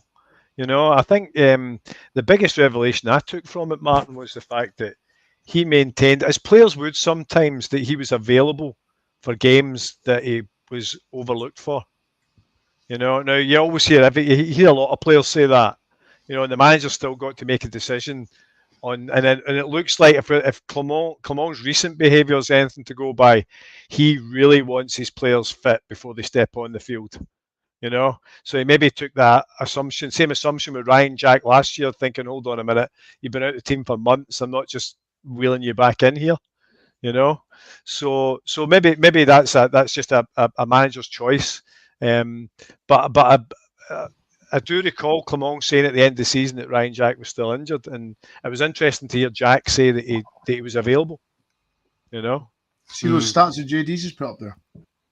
I'm just about to bring them up actually, and I think this might actually put it into a little bit of context. They've had 76% possession, which I don't quite get, but however, but they've had 0 shots. We've had 24% with 4 shots and 3 on target. Yeah. Well, so Brian, that puts it into a lot. Yeah, I mean, I've got 76%, 24%. So yeah, I didn't see it as much as that, to be fair. I thought they maybe had a little bit more of the ball in the sort of mid to high 50s, but I certainly didn't see 76%. But yeah, they've not had a shot on target at all. So, one corner each, 7 fouls for us, 4 for them. Well, I've actually got them down as not having a single shot. Never mind a shot on target, Brian. No shots. No shots at all. Kyiv. No, they've had nothing. No, not. Whereas we've had 4 shots, 3 on target. Yeah. So yeah, I mean, look, possession isn't the be all and end all in football, right? It isn't. It just means if you've got 76% of the possession, it's better having the ball, of course. But I didn't see that 76%. It didn't feel like but it. Also, yeah. No, and I came away for that first half thinking that Kyiv actually looked the more dangerous team, but they've not a single shot. I know. They've just whipped it. They've just whipped a few good balls in, and no one on the end of it. You know. Big Dave, Brian, in the comments. Yeah. Let's call a spade a spade. Long ball merchant. All evidence supports that theory. Is that fair? Well, not really, because you've got Barron sort of trying to feed it into Dessers quite a lot. So I mean, we're not always throwing it up like long balls and pinging it up to the just for throwing it up to the strikers or the wingers. Where Barron is trying things in the midfield at time. Yes, they are. I would just say they're trying to vary it a little bit because they don't want to do the same thing over and over. No, not just now. Are we slightly worried, gents, about this referee after that first half? I was just looking at the ref there. He's an Italian ref. He should be used to this whole kind of rolling about and all the rest of it, But he's. I don't know. I'm always worried when we don't know enough about Yefte and his temperament in terms of, knowing that he's on a yellow, sitting on a yellow. That's why I'm kind of a bit concerned about that. And his booking was relatively soft, wasn't it? Yeah. So. Mm-hmm. We've got. On you go. And what we do have is the ready-made replacement of Scott Wright to come onto that position. So and we know how much we know how much Clement likes him. I mean, you've took that far too far. Going by one of the many only love for players now from me. Only love. Going by one of the many bookmakers that you can go to, we're more liable to score the next goal. Yeah. Well, I'm also hearing that Czerny is coming on at halftime, except for the second half. That makes sense. I'm not surprised at that at all. Not surprised. Because that'll be a bit of a step for them. They'll just be like, oh, right, we've got to defend against this guy now. Yeah. Welcome back, Ian. I would imagine you were away to make your half-time cup of tea. As always, yeah. Half-time cup of tea, refresh the drink. I only had 1 beer in the fridge and didn't realise, so the rest are warm and I'm not drinking one beer. In terms of Czerny coming on the second half, Ian, I don't want to be too down on Ross, but he wasn't in the game. He wasn't in the game. It was fairly... a couple of little flashes that he did good things, but he hasn't got the power to take on the man. He's not got the strength to take him on. We're just seeing his chance there now. From that angle, it looked like quite a good effort, but it wasn't. Czerny's a bit stronger, a bit more direct, and he'll have him thinking more as well because he can go both ways. Whereas Ross seems to be not to be harsh on him, but at that point in that first half, he looked fairly one-dimensional. Tell you what, there's been some Is serious that amount of Hampton, goals in is this that qualifier. Hampton using? Hamden's Is that got the disco Hampton lights using on. disco lights? Yeah. Tell you what, there's some serious amount of goals in this Champions League qualifiers tonight. 5, 6. Not in our game, aggregates, there's not, 4, Brian. 4s. I know. Yeah? Not in our game, there's not. No, that's what I'm saying. Apart from our game, there's been goals galore. So someone's got to give, surely. There's one game actually, it's 0-0. But, No, I mean, JD, it was just Flavia. stuff on. They're making tea, no stuff on plates. It's far too hot for that rubbish down here. But it's a positive change, I suppose, at half-time. And we're very, very quick to criticise the manager when we feel he needs criticism. But he's made the change at half-time in a massive, massive game. Yeah. Mhm. 100%. Remember how frustrated we all used to Thank get waiting for the Walter Smith substitution in the 72nd minute? You'd always be waiting for the 70-odd minute substitution. But I think you should change it. And managers do that more now. They literally wholesale change midfields now. You know, you can 3 on, 3 off is quite a common thing to see. Never used to see that. You know. I think that was the ploy though in the first Right. half. You get McCausland on the pitch, sort of, you know, kind of Robert's either dad. sneak a goal, get by, and then let Czerny come on and do some damage in the second half. When did that? To figure that one out. I was gonna say, when did that get snuck in? I didn't even notice it. In fact, you Jesus, never man. noticed your name was changed. I know. Oh. I'm watching the game. But that's it. Second half underway. Under the disco lights at Hampden. And I don't see yeah, well. let's see what Czerny's got to do in this second half. Let's see if we get Danilo gets any minutes in this second half. Probably not. History would suggest no. Man on the ball just now, Tom Lawrence really needs to. I mean, That's that's clear from what Lawrence. is that? Jesus. It's a simple pass. Poor. Easy now. Don't turn it in the players. No, Martin. no, just saying it's poor. Not turning, not turning. You know? I made all sorts of cool wee graphics for this tonight. I'm not been able to use one of them. I'm kind of it's hoping just that one top right changes for the better. the graphic you needs just the Z emoji, you know, the sleeping emoji. Yeah. Yeah. Right. I need to Ball stop boys, playing don't for be too Canada. quick Could have done giving the that. ball out. Is it the Hampden ball boys or I mean, is it the it Rangers does- ball boys? I have no idea about the Rangers ball boys, I would It imagine. would be, I mean, I've went and got my earphones for the second half, and the Hampden does. It's not a morgue. No, it's There not. is a bit of noise in there. And it filled up quite well as It's well. just- Ball counts as well, Martin. Yeah, It actually looks did. it. It Yeah. looks it. It looks it. I've got to say, the Obviously, we catering, can't see that, the- the half time, did you go and get a wee pie at half time in Hampden, Martin? Motherwell game. Yes. Was it better? No. Well, mine was My better. missus got a burger, and it was absolutely freezing. Oh, was it? Oh, It was freezing. that's not good. A burger, 2 drinks, and a steak pie, £18. Jesus, I know. £7 I'd rather- for a burger. I would You rather could, just. you could get a mug and a t-shirt off the Rangers Rabble shop for that. I'd rather. Oh yes, I'd you rather can pick up them your own just Rangers chuck Rabble that 20 quid in my Yep. pocket. Can you put a link in the Super comments right for that, tomorrow. Martin? Can you put a wee link in the comments to the Can? merch site? I'm fearing in Like how I case got I that in lose the iPlayer on my computer, if I'm being honest. I shall try my best to put a link into the comments right now. Ian, you should have started this, mate. You know more about this stuff than me. I I just have. put I don't. it up and I let don't it know run if that'll go itself. through. There you go. I think that might have went through. The link there It for did the go through. website. Let's have a look. Website, we can check out the blog Aye. and get yourself. There's other t-shirts. There's not just these ones. There's other t-shirts on the website as well. And there's mugs and You timed there's that. You timed that jumpers and- perfectly. Craig's just commented right underneath it. He'll be all over that now. He's already said it Oh, worked. Craig's already got his t-shirt. There you go. He's already got his t-shirt. Mine's due tomorrow. Yeah, that'll That's be a a foul. shove, yeah. That was a free kick. Yeah. They'll take a booking for that as well, surely. That's the way he's set his stall out, is he not? I mean, Jason in the comments seems to think that's a red card.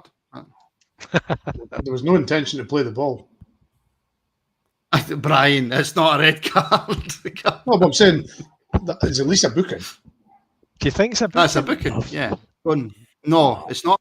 But going by the referee today, it is a booking.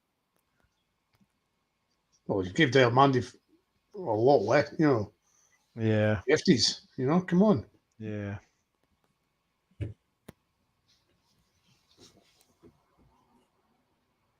Well done. On you go, Cherny. Good touch. Come on, Nah, look I at don't that. go with that.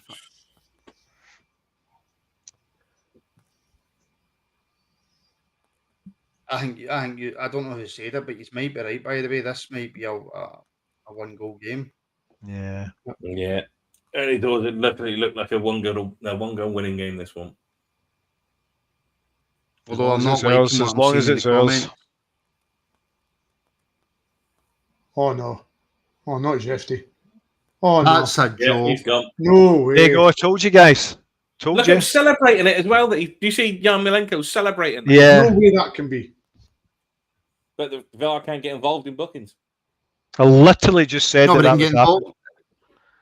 It's a No booking. way. They can get involved in that because it's a red.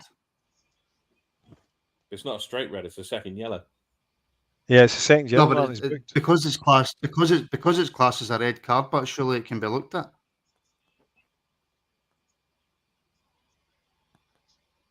Well, no, BBC Yeah, have just said VAR can't VAR cancel can't. it. Yeah, that's what I thought. Honestly, that's. I want to see. I want to see the collision I again. know, I But want to see the replay. you know, but that's what I'm saying. You don't know enough about a player. Let's have a look. That's No, not that's ridiculous. booking. That That's is poor. ridiculous. Let's see it from this side just to That's be sure. not even a foul. No, that's poor. That's not even a foul. That is poor. That is is really absolutely- bad. It's not even a free kick, let alone a card. Why can't VAR be used to bring the ref off to have a look That's at that? crazy. That is You know? absolutely crazy. If that's not a clear and obvious error, then what is? What do you mean he knows he's not a yellow card? Who's commentating? What idiot is commentating? Michael Stewart? I don't know. Can't hear it because I'm not allowed to. No, put it's sound on. not. It's a poor decision. Poor.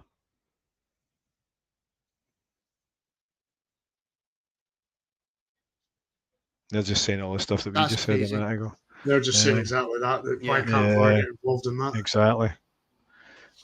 That's a crazy. See, when it's a game that's got this much importance on it, Yeah. that's The, crazy. the referee get conned there, or he's just fucking stupid. I mean, Basically, essentially, you know. he's He's got got conned. three bookings He's been today conned for all nothing. night. 3 bookings we've had for nothing. Foul throw. That wasn't even on the pitch. That's a foul throw. These officials are honking, by the way. Penalties now. That's the best we can. Well, no, I'm not saying. I've seen Rangers teams go with 10 men and play a damn sight better and win. So Not in Europe. Not in Europe. Yeah. Yeah. I hope that galvanises the players, though. I hope that the only I hope one that just springs to does mind is something Club to the Bruges at players. Ibrox. Yeah. Was So that he gets Scott 92? Nisbet on for the second half. Yeah. That is an absolutely disgusting, disgraceful decision, by the way. Yeah. That's ruined. It's essentially ruined the game. Ruined the tie. Absolutely. But you could, as people in the comments, as we said, you know, he was on a yellow. Oh no, was definitely. potentially Listen, definitely. I mean, the players at half time, the key players going like, by the way, South American chap, the slightest thing you're going down, guaranteed. You know. But I don't even think that we can qualify that way. Clement should have took him off. It wasn't. No, we can't. It was such a bad. It It was such a bad decision. You're right. We can't. such a bad decision. Or- Such a That's bad of course, decision. If you can get there, Nope. which you won't. Let's not remember that keeper's not up to much, man. I mean, that I wasn't. remember from the first Look, leg. we've just been given a throw in there, and the ball wasn't even out. Oh, we got another one They- down. oh, we've got another These one down. officials. He's holding his head, so he's getting sent off this time then. Sniper must be running out of bullets soon. This is really poor refereeing. Really poor. Honestly, he's just not got The a grip refs, of the the refs game. causing this, by the way. The refs are allowing this. He's Yeah, not I got a know. grip of the game at all. I mean, what? Oh, come on. That's poor. Honest to goodness. Oh, jeez. You know what I'm calling it? I'm just going to say it. Dirty, cheating bastards. Yeah. Well, it doesn't help But you they've got made it. any They've cheated does it? so easily. It's the ref. The ref is incompetent. Do you know what I mean? Yeah. Any ref, even a Scottish ref, would see through that. You know. I mean, Do you know what? See if we end up losing because of these decisions. I hope Salzburg absolutely fucking hammer them, by the way. here's hope one for you. Salzburg destroy them. See if the referee didn't give the yellow and the red, could VAR have looked at it to upgrade it? If it was a straight red, aye, VAR can look at it. Yeah, they can look at it. Yeah, that's I a thought silly. they would That's a have been able to silly look at rule. It's a silly rule that, I mean, if a second yellow that results in a player walking can't get looked at, why not? That's Great touch, mental. great touch, Dessers. Take him, take him. Go on, do a Betis Ah, again. it's just too Nah, much. I thought he was going to do another Betis goal there. Yeah, so literally that was my thought. There's that Betis moment coming up. This is our problem now, though. He's offside. Yeah. Oh, he's on. Oh, Well done, boys. Well done. They haven't got a striker either. But we don't have to overcommit like the first game. Like I said in the first game, we don't have to overcommit. We're not losing. We just need to bide our He time. was onside as well, that guy. Yeah, he was. We need to make a change because we need. If he squares that there, Brian, the game's over. Aye, yeah, ties over. Yeah. We need to get someone on that side now to protect Ridvan, though, because that's what Yefte was doing well.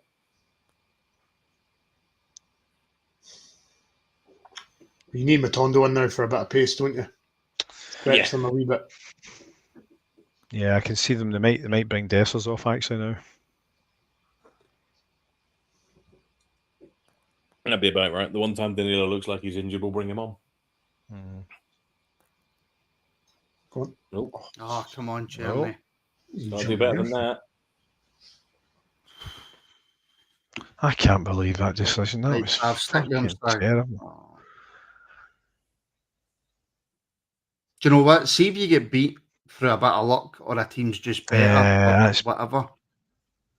Oh, you know, but well see done, if you get beat with that. Foul. We'll have that. He red. jumped far too early there, Ridvan. Yeah. He's looking to roll him, so that's a foul. Why is it? No, Yilmaz has went up far too early for the header. Yes. And then he's coming back through there, and he's not looking at the ball. He's looking at the player. That's a foul. It doesn't matter that he's That's a foul, jumping. Martin. That's a foul. I don't think he's not looking at the ball. He's looking at the player. He's planning to hit him in the air. Yeah, Ridvan jumps early, but it's still a foul. It's no. Yeah, you could argue. You could argue it's a foul. It's no less a foul than what Yefte's just done. No intention to play the ball. But it's no different to what Yefte's I would be raging about it. But Ridvan went up that early because it was a physical mismatch. You know. Yeah. Mm-hmm. Which is my whole problem with Ridvan. But then the second part where he comes to clear the ball, he's completely out of control. No, yeah. And we need players to be. We need players to be in control. This completely changes everything the next 2 years. Yeah.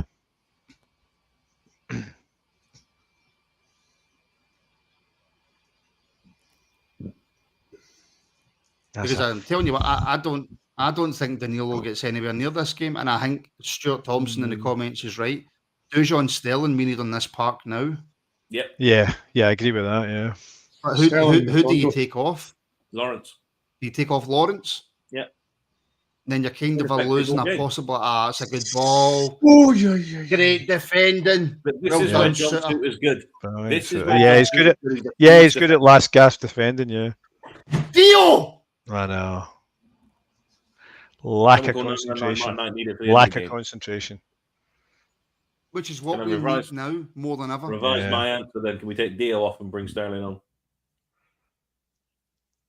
Because their confidence. Actually, Dio might be the one you do sacrifice, Ian. You might be right there, actually. You know, yeah. Although Lawrence has done nothing. Yeah. But No, Lawrence he's- does have the ability to hit the one from outside the box, and if that's something you could use.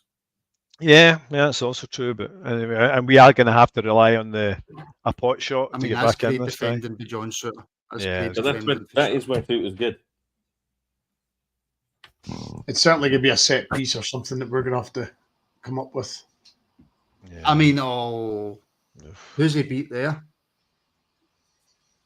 I think that Listen, was with the Suter. extra man, the Pretty much a probability header. is with the extra man, Kyiv eventually grind us down here.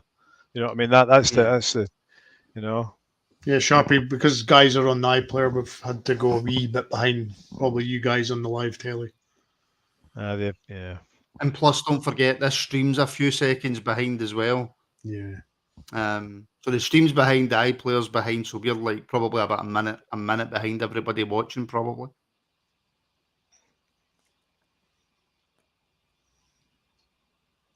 $10-1. Yeah, James Cameron's absolutely bottom on. He actually says the result of this game changes the next 3 or 4 seasons. Is that significant? Yeah. But he'll just go back to his villa in Italy and just sup his pasta and not care, will he? Who, James Cameron? No, the James Cameron's a film director. You know? Aye. Well done, deal. Is this going to be tight? Is this going to be Titanic 3? He's going to Snap that. Exactly. Right, can we get a book in there then? Because Did we get a free kick? Yeah, we He's got given a him free a free kick. kick. He's threw the ball away, and the referee's done nothing. Honestly, Surely one of them must be a really if you didn't know any better, you'd reckon this ref was a homer, because that's such a bad mistake. I'm just watching it again back on my phone here. Where do you find? He's not a homer because he would have given the decision to us. Here's a wee He's chance. No, a homer for Kyiv. I'm talking about, you know. That has just been a pest just now. They've been stealing gas for years. Jill Lamb, Jesus Christ. Now Brilliant. they're getting up a bit now, so hopefully that'll make a difference. Right, come on, one good cross. Get up. Would you? Come on. Well, I think I'm with you there, Fulgen. I like pasta. Well done, Lawrence. That's it. Who's there? Who's in the middle? Poor cross. Poor cross.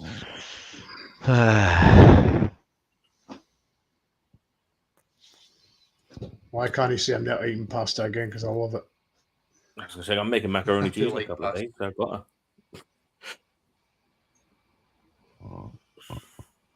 What do we do here, guys? What does Clement do? Does he tell his players to sit back and soak it up? Do we try and get forward and get a goal? What does Clement with do? our defence. Still got no half an problem hour. in Though. there, but we can. There's a lot of this. There's a lot of this half to go. There's still half an hour. I know.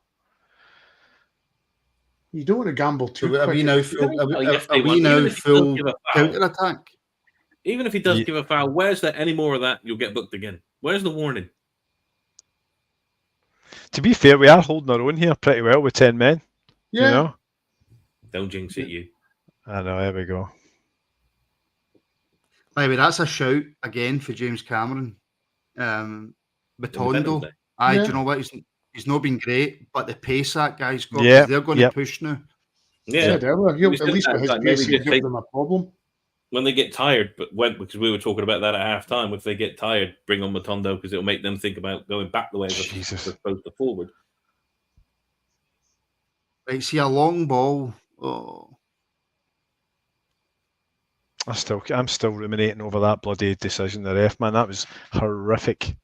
That's That my was point. terrible. There was the warning. Any more of that, then you'll get sent. You'll get another card. Just a I suppose, yeah. Well, this is the question, right? This is, do you see that coming when you have to get booked so easily?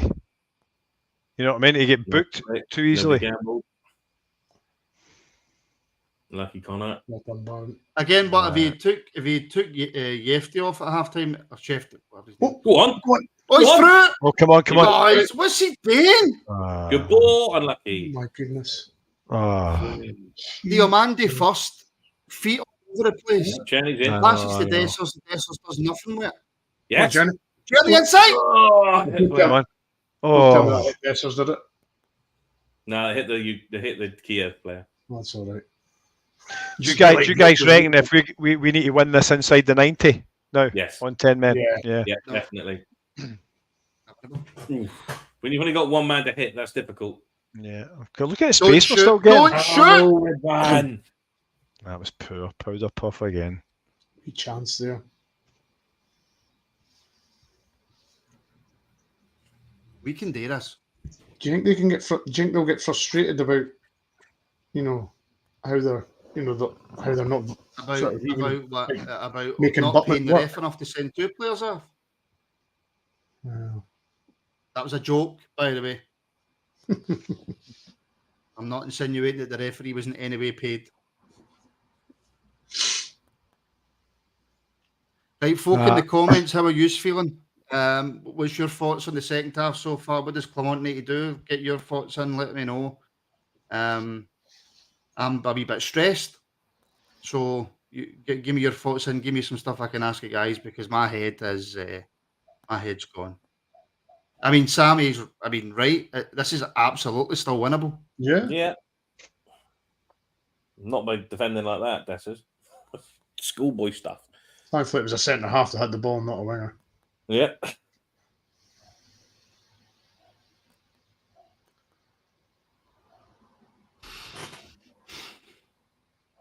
That's a goal kick. That's a goal kick. Nah, he's always going to give a corner. Come on. This ref is. He's just off the. He's either completely incompetent or at it. I don't know what one.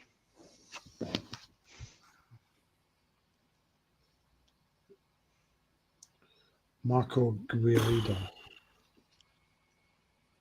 Jesus. Oh no. Back and go. Back and go. Oh. By the way, see if you're Jeffy right now. How are you feeling? How angry must you be? Oh, you'd be Because you've got that thought. You've got that thought of, I've let the team down, but at the same time, I should never have been sent off. Yeah. Well, I think the team will see that once they see it back as well. I imagine the management team have already seen it back, so they already know. Yeah. Mm-hmm. That's poor. You have to. I mean, that's mistakes with VAR now. Mistakes like that shouldn't happen. That's poor. Surely somebody whistles in his ear from the VAR room on that.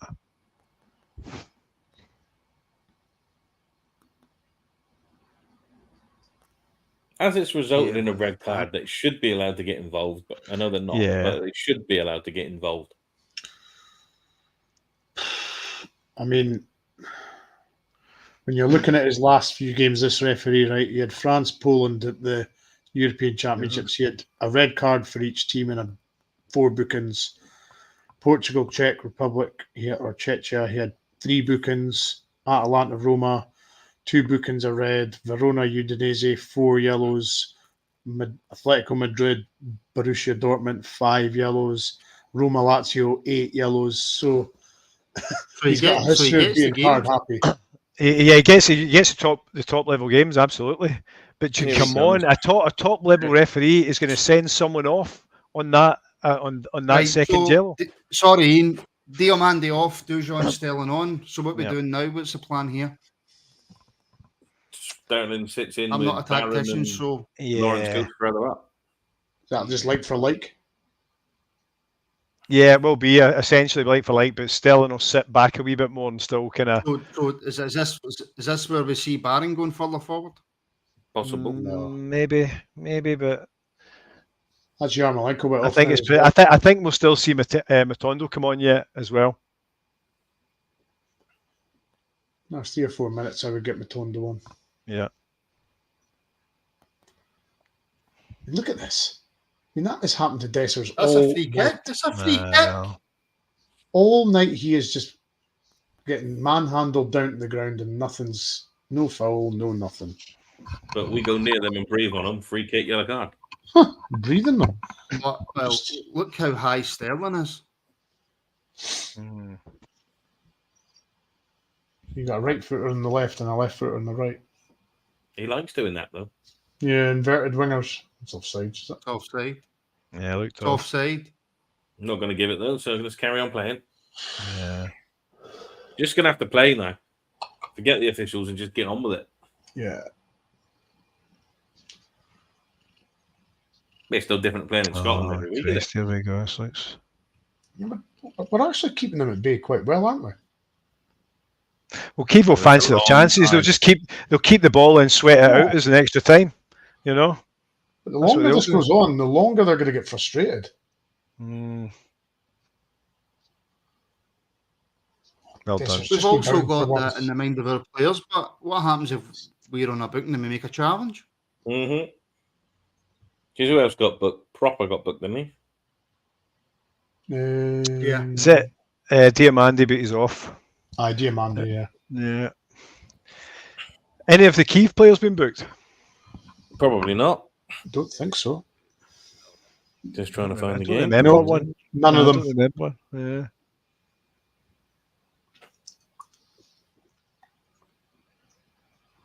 And by the way, James Cameron again, we will get a chance and we have to take it.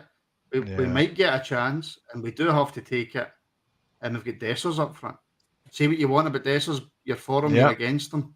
Yeah. We need him to take that chance. Well, then he was doing the same in the first game, and he got his chance at the end, and he took it. Exactly. He did the hard work then.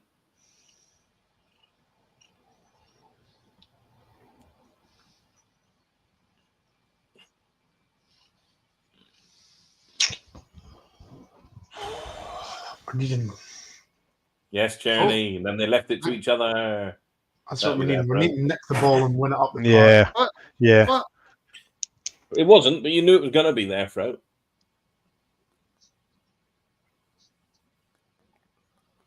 Oh, here we go again.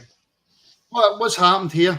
Oh, And we're getting you know what's booked. going to come? Dessers is going to get booked for this, guaranteed. Right, he's raised his hands there. That's a red. Doesn't matter what you do. A red. You raise your hands, it's a red.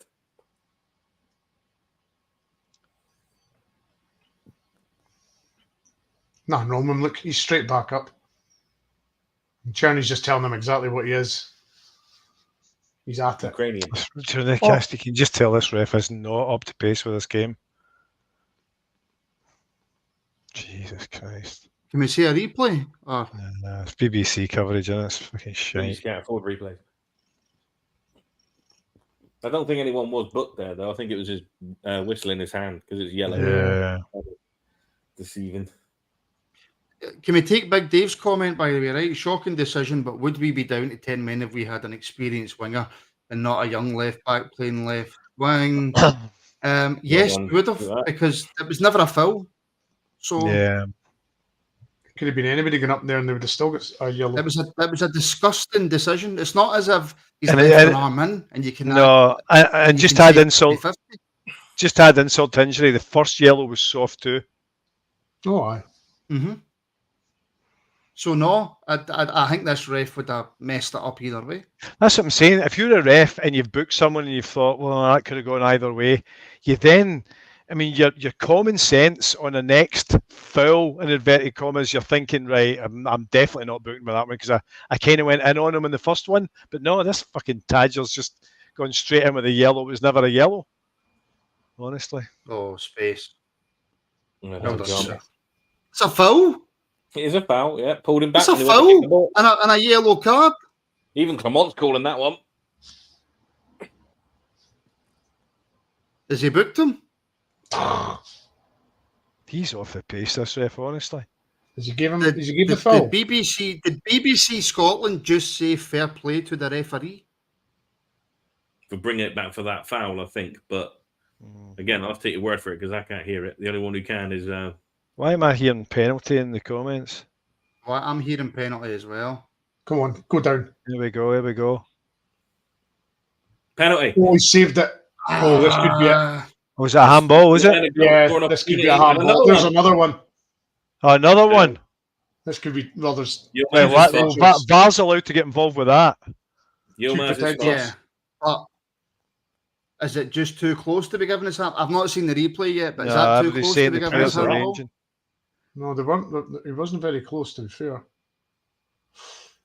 Oh, good ball. The only problem is we've now got an issue with Yilmaz is fucked, and we've got no left back. Proper's been booked, hasn't he? No. Oh, fuck off, ref. Like, can BBC show a replay?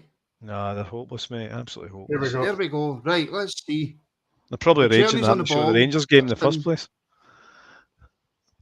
That one's not. Nah, it's not a penalty. Nah, it's not a penalty. one Let's is see, it. let's see this one. That one's not. Yeah, Nah, hit me in the stomach, did it not? Let's have a look here. Let's tell better here. You can't give that one. You definitely can't give the Dessers one, right? No, his Yeah. hands are in. Nah, Has Yilmaz- nah, it's has not. Yilmaz It's not a got injured penalty. taking a shot. It's not a penalty. But do you know what? If crap decisions are on the go, we'll take one. Yeah, You know? exactly. Yeah. Yeah, 100%. 100%.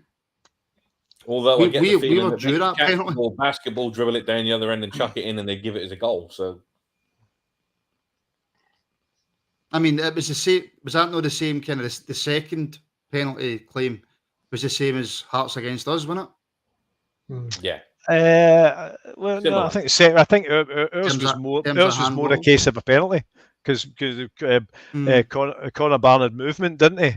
You know, but Yeah, that's true. That's true. But no, there's no. I don't think any of them are just. Sharpie being said, did perfect. VAR not even look at that? nah, they probably did, but just I would quickly said imagine no they. I penalty. would imagine they probably have, but nah, you don't. I mean, we were quick enough to turn around and say it wasn't a penalty, and I know that we're not officials at football, but it's fairly obvious it wasn't a penalty. So Yilmaz been stretchered off. Yilmaz has got injured taking a shot. China doll. So that's Jefty out and no Yilmaz, so that's no left back. So that'll be Sterling at left back. Sterling at left back. You have to bring the Honda on now. Yeah. Yeah. Yilmaz looks in a lot of pain, Yeah. as JD's just said. Yep. It just never ends, does it? What is it we said? Bad luck begoes bad luck. And And even it's following us everywhere. even if Thing we is, get Beth, we didn't through, have any. We didn't have Jefty's bad luck. We have no luck at all. suspended and he's injured now. One at a time. Yeah. I'm saying That's the thing, we're even if we watching get on, through, we're not gonna get Jefty's- Everybody went at the same time again, One bro. at a time. What- even if we get through, Jefty's suspended and he's injured. Matt, he's one of these buzzers. Yeah. Fucking, you know. So, you know. That's Well, exactly literally what it is. injured taking a shot. It's his quad. That'll be a hamstring, I bet. No, he was Man, it holding looked his like a quad. knee. Yeah. Come back, Whatever it is, it's Bono. not It's good. forgiven.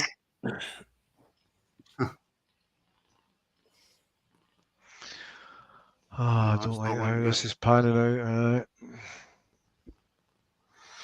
I mean, you're down into the bare bones now, aren't you? Subs wise. Ben But Davies. Ben Davies coming on to No, play left it's- back.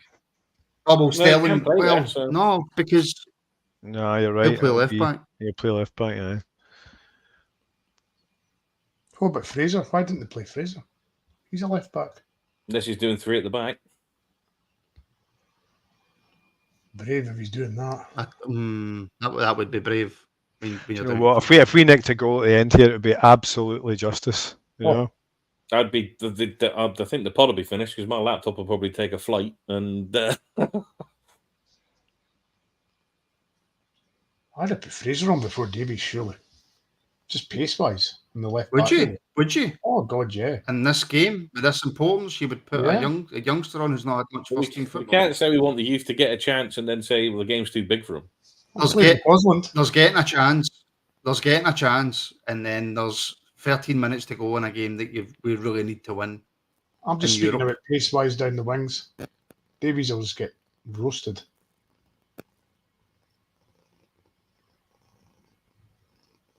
We're so deep, man. Yeah. It's almost like a default position, though, isn't Well it? done, Lord. Oh, Oh, Baron. We don't need to move quickly. Well done. Get the ball. Nice. No, don't wait on it. Can't wait on it. He waited.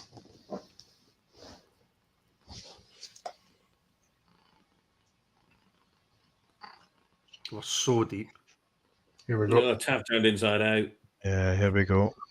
Take your Good time. shot. Take your Good touch. time. Getting the last eight. Got Last away with bottom that. okay. You've got to take that, Dessers. Yeah. See, Des is just getting so frustrated because he's got nothing all night and he's Yeah. just moaning now. He's just moaning. It's now not a game for Dessers. It's now not a game for him. No. He's you know. Edge gone. He's giving it verbals to the referee and the lines. Clement needs to take him off. Yeah. I think he's giving him verbal. Is he shouting at the fans? Linesman. No, I think he's telling the fans to be louder. All right. Yeah, that's what it looks like.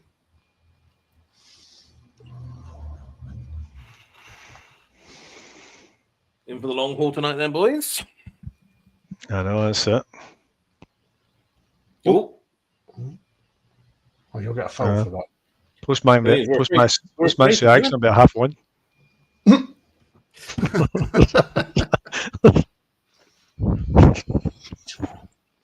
Oh, Tav. well done, done. Tav. Brilliant, Tav. Yeah, that was good. That's it, Baron. Push them, get into them. We still need an out ball, and we've decided to not give ourselves one at the minute. Yeah. And eventually, Kyiv will chip Samantha's- away, and something will break for them. We've had 3 subs, so we've got Samantha's 2 asking, left. can we handle extra time at this rate? We're making it very difficult for ourselves. But it's not really our fault, is it? It's the situation we've landed in, isn't it?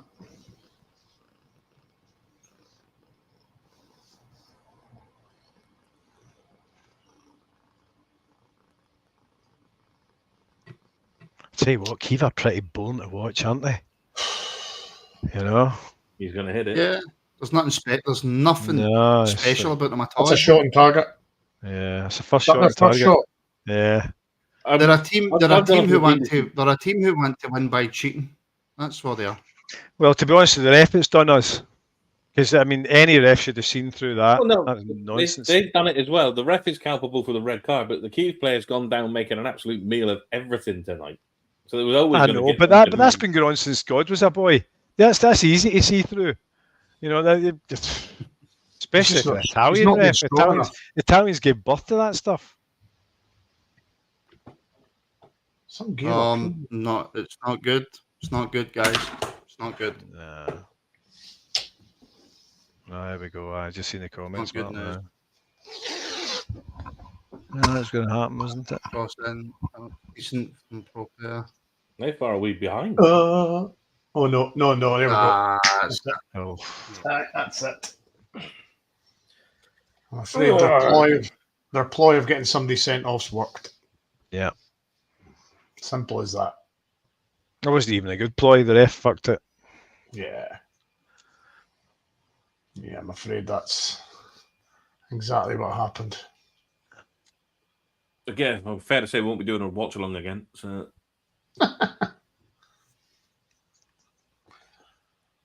I mean, pro player does well initially, get rid of the ball, and then Yeah. I Do you know, mean, we sat back, and invited this on a wee bit. Whether that was Yeah, we did, intentional or not, I don't know. But you know, there were eventually something was going to break eventually, and it did. Yeah. now we have to go for it. Yeah. might as well lose There's 2 no or 3. option. then We can't fucking sit and back. Yeah. No. Yeah, exactly. May as well as 2 or 3 now. I wonder if Shevchenko there's looking on at his team thinking, oh, that's fantastic cheating, by the way. We will deserve this.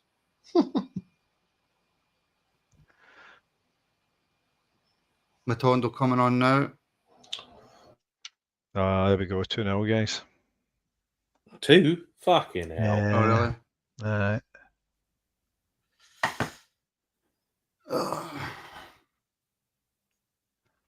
Didn't even get a chance to go for it. Okay, so far are we behind us? I know, quite a bit by the looks of it. Well, that's them coming through now. There we go. I mean, that's right at Butland. Yeah, but Yeah, that's a poor one. He gets beat his front post. I mean, the boy hit it quite well, but still.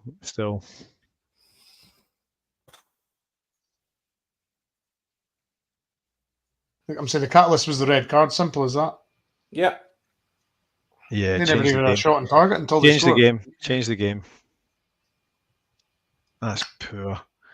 Yeah. I'm sure we'll put in a complaint and all that kind of stuff, but still, who cares? It's like shutting the gate after the horse is bolted, though, isn't it? Yeah, absolutely. The money's left the bank.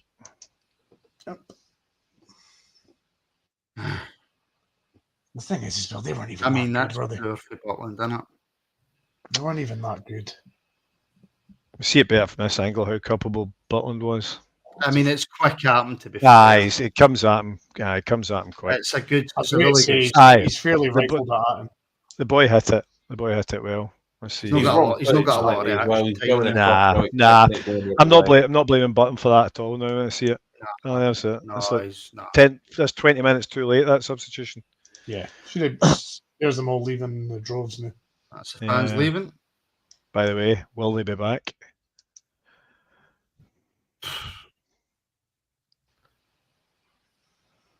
And that's let's not beat about the bush, guys. That's 30 odd million in the bank to Celtic, and Yeah. Minimum. Yeah.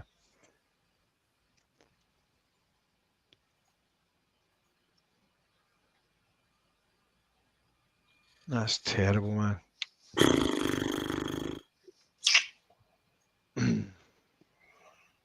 It's a hard. I don't know how much of this. I don't know how much of this we can say it's down to performance. Right now, It's is really bad decision. If you're nitpicking, you could say you knew Yefty was booked and you don't know enough about his temperament to say, but it was a poor decision from the ref, Two poor decisions from the ref. Yeah. To book him in the first place. And then I need to see it was just obstruction for the first yellow, Ian, wasn't it? It's just kind of, that's what it looked like to me. Well, yeah. it gets in such pass good was position. there to from touch on, though. Bondo.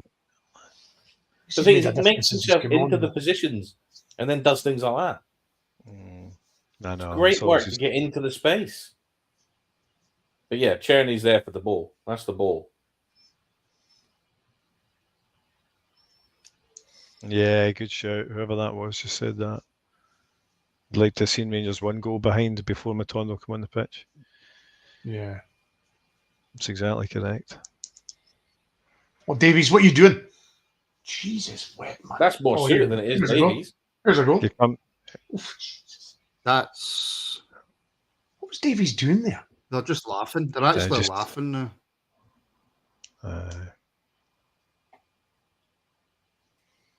The referee just ruined this as a contest. Ruined it. Yeah. Simple as that. Yeah.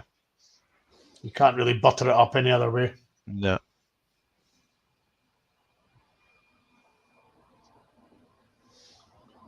Tell you what, fair play to the team though. They're still at least. Yeah, they've not stopped. Oh, the heads haven't come down.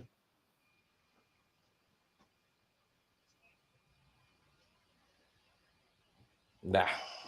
Just that wee bits there, isn't it? Just that wee bits. I feel for him. Well, that's the thing. He's now looking on, Oh. thinking, "God, I've caused this," but he didn't really do anything wrong. Nah. It's fine. Nah. That's It's not at two. all. That's two of them down claiming injury. Two of them.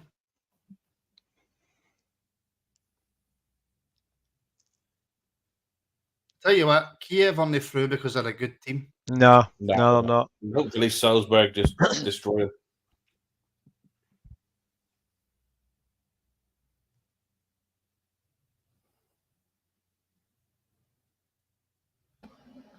I know. Even when he was lying down on the ground there, the Kiev boy was kind of half smiling when he was getting up. I know exactly what they're doing.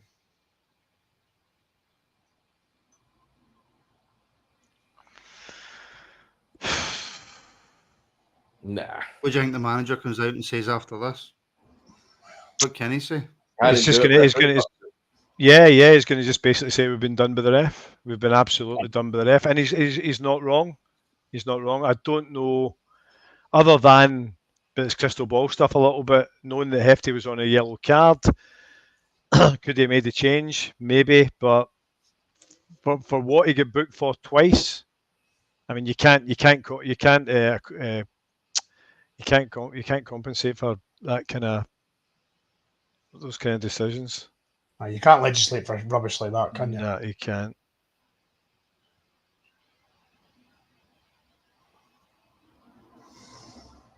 And it's easy to sit here and ask these questions, but when we went down to 10 men, as much as it was horrendous, could we have done anything different? Well, we could have maybe not been so quite earlier. Yeah, we could have made the sub earlier, and we could have maybe not quickly sat low like we did, because that was just going to be an inevitable goal for Kyiv at some point. You know, we didn't give ourselves an out ball. Dessler's wasn't an out ball.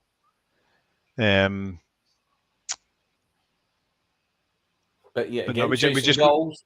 No we just brought them on. I know, still no Danilo. Yeah, that'll get asked tonight a bit.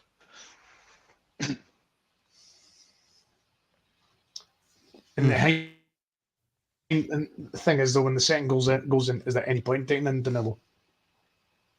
No. No, not at that point, no. No. There's just no point.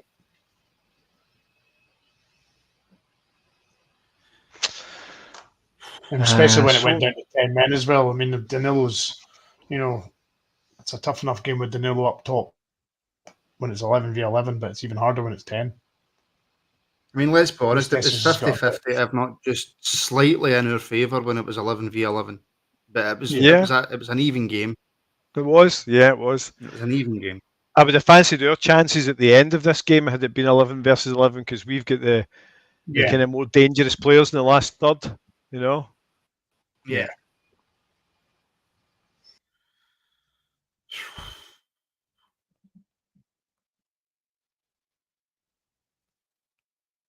It's almost just put us out of misery now, isn't it? Yeah, Christ, but for how long? This is a question. 5 minutes. No, but I mean, the 5 minutes, ramifications of not having this money and the fucking nonsense that comes after that.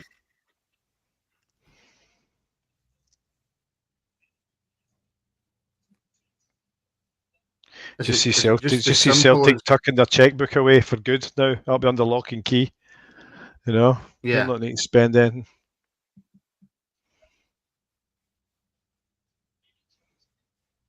What is the script now? Is it Europa League qualifying, or yeah, did we go straight into the group stage? The group stage for this, I think. They were guaranteed Europa League group stage. Yeah.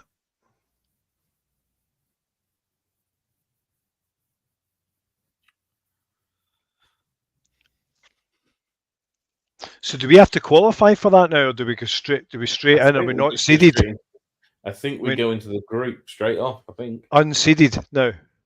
Don't know. I would imagine so. Yeah, I think you went in seeded if you dropped that in the playoff. I don't know. I wonder if anyone in the comments knows what happens with that now. Oh, there were people in there that know. They're a smart bunch. Yeah.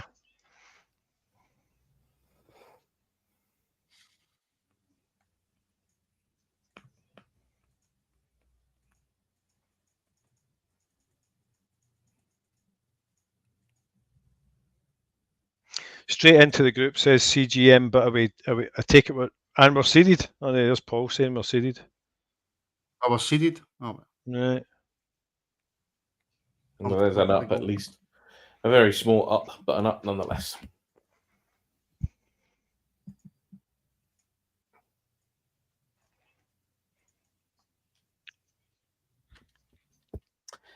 Well, I don't think there's much else we can say, is there?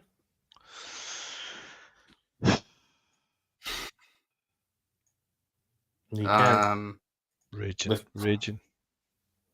Seen that Robert's dad thing still on my thing. That's it. I'm cancelling his mother's alimony. That's done. I'm back here tonight.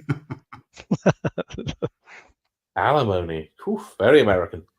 I know.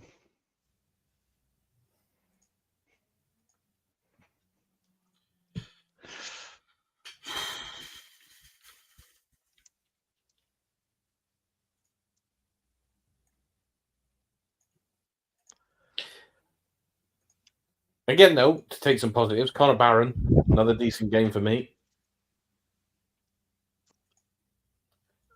Yeah, Proper listen, review. Conor Barnes been good. Conor Barnes been.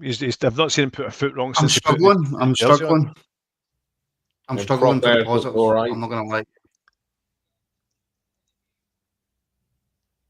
There's still a hell of a lot of work needs doing.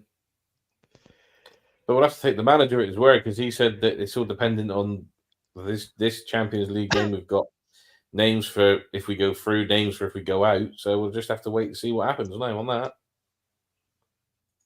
Did he actually say that? Was there a list for? That was the connotation I got from his comments.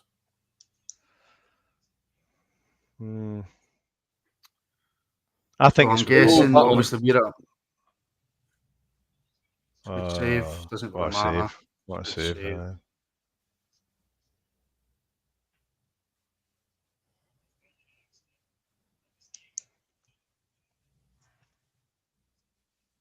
Hits it off. Source footing. Oh. It's, yeah. Just as you say, Martin, may as well just put us out of misery now. Yeah, 30 seconds. Just, you know. I mean, I'd imagine, like I'm saying, we're because we're watching it on the iPlayer, we're a minute behind, and I guess it's all yeah, over. it's all over. Yeah. It's all over. Rangers 0, Dynamo Kyiv 2, 3-1 on aggregate.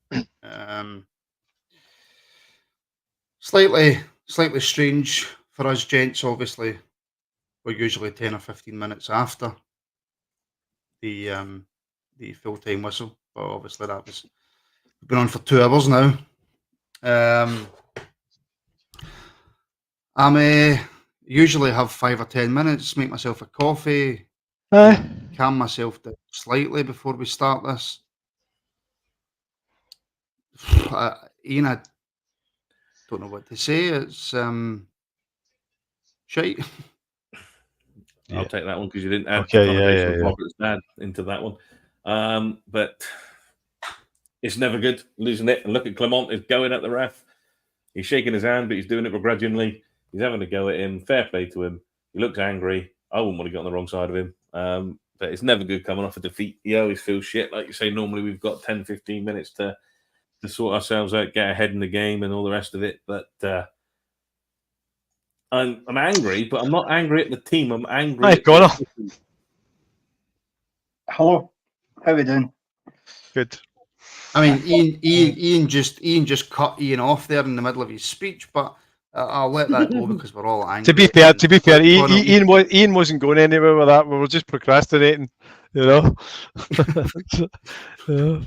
He's not Connor, we've been on here for 2 hours. You obviously So got a chance to just kind of sit and focus on the game. Your takeaway?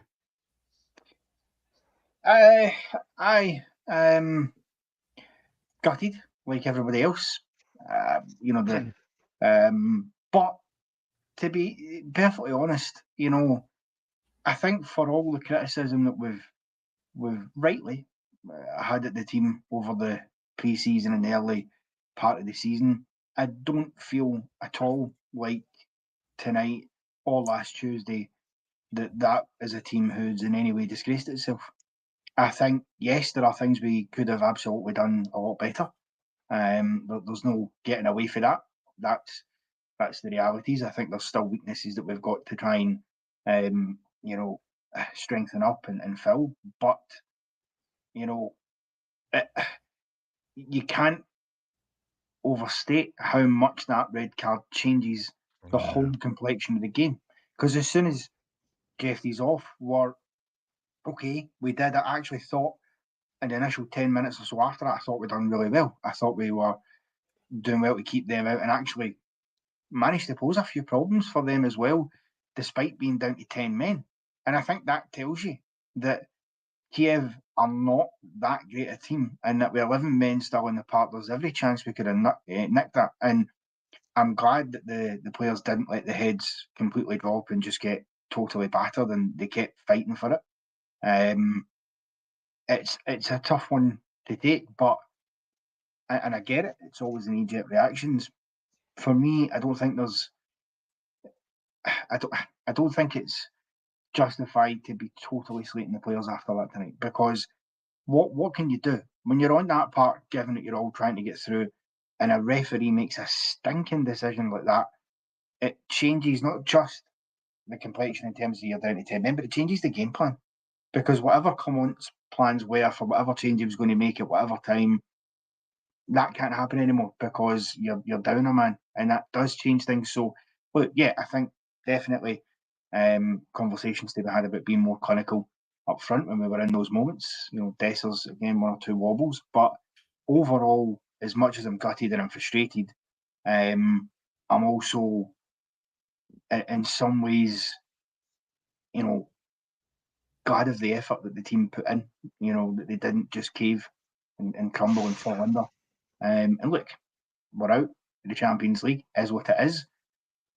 Who knows what the Europa League will bring? But those Thursday nights have been good to us in the past, and let's just focus on that. It's not the same amount of money as the Champions League, but you can still, if you get a good run in that, you can still get a few million quid. And right now, any money in our bank is a good thing. So yeah, it's unfortunate. And I suppose the one positive side of the Europa League is we'll be a seeded team. So, we shouldn't get the hardest group in the world. And that's me trying to shine a positive light. I appreciate that isn't an easy thing to do after what we've just seen.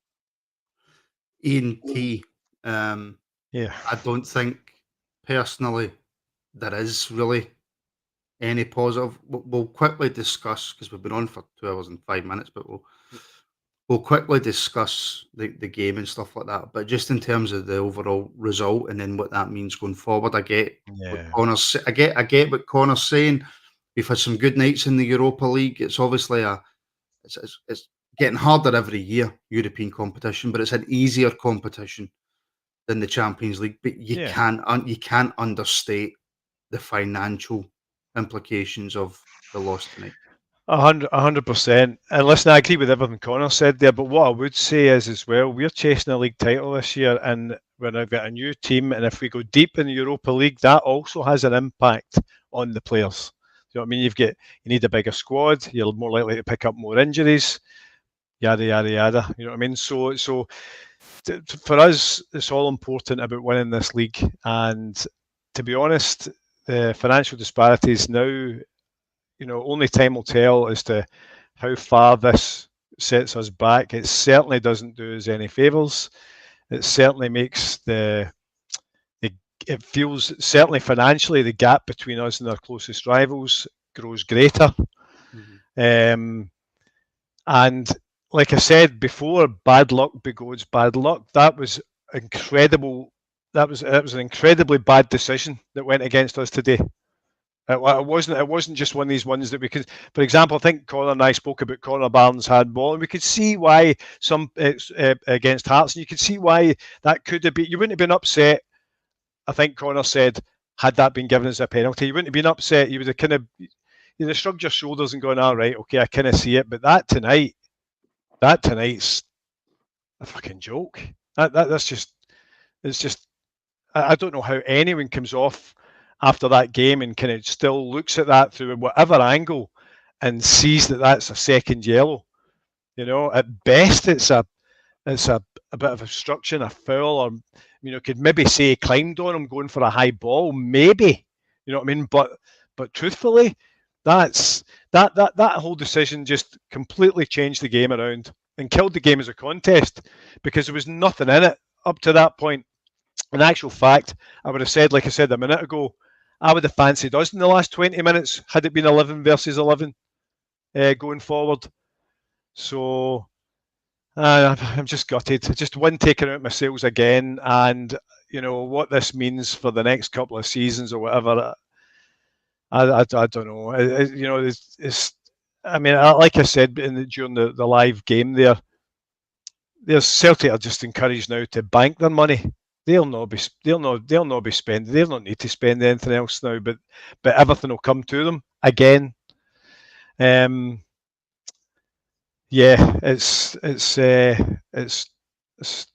not a good day for us again.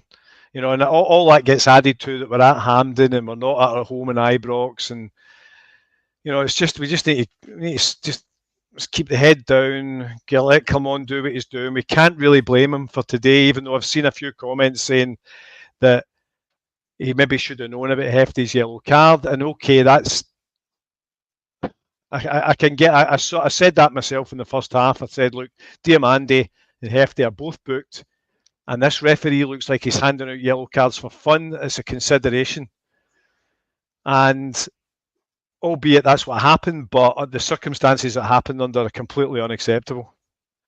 Yeah. Going from E&T to the original Ian, it's really difficult right now. If we can push the red card to one side, we'll come back to it. Of course we will. Before that happened, in that first half, did we look dangerous enough? Did Clement set us up right? Were the team playing well enough? Did we do enough in that first half that says to you, if that was still 11v11, we'd have been in a good place? Did we look good enough? I think we made a fair amount of comments through the game that when I said that it looked like two teams that were afraid to go for it because they didn't want to lose the game more than they wanted to win the game. We did at times look dangerous. We pressed well initially. We got ourselves in a few times, but that final ball kept letting us down. And when we did get into the dangerous position, it was miscontrolled. It was slightly behind. I'm struggling now, looking back at it, to remember a serious shot on target that the keepers had to do anything to keep them in the game. So overall, in that sense, no, we didn't do enough, even with 11 men on the pitch. But going without, it's all hearsay, isn't it? After you go that one, we'll go back to the red card, I know, but it's difficult to say what we would have done had we kept 11 men on the pitch going forward after that. We started to look a little bit dangerous with Cherney being on. But overall, I mean, I'm struggling to remember a shot at all from us that looked dangerous. So overall, over the piece, we didn't look dangerous enough, and we didn't look like we were going to score. Connor, talk to me then, because there'll be loads of people who have just tuned in now, just purely for the reaction, who didn't see our reactions during the game. Please talk to me, Connor, about that second yellow for Yefty, and what conceivable universe a referee buys that. Apparently, in this universe, he buys it. The thing is, for me, and I get the argument, and it's always, people always make the argument, if a player's on a booking and then he gets second booking, he's off, the first question always goes, well, why didn't the manager take him off?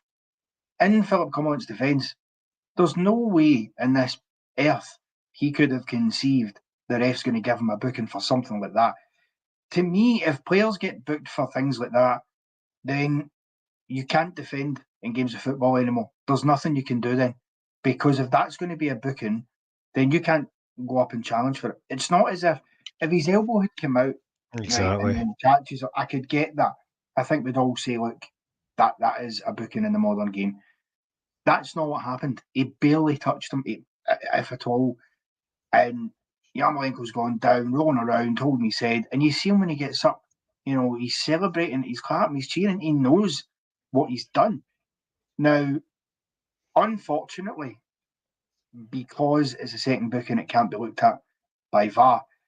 Personally, I've long said that VAR should be able to look at those decisions, because I get it with a first booking, that's fine. That's one thing. And listen, you might get a cheap first booking and then your second booking's justified. And if that happens, fair enough.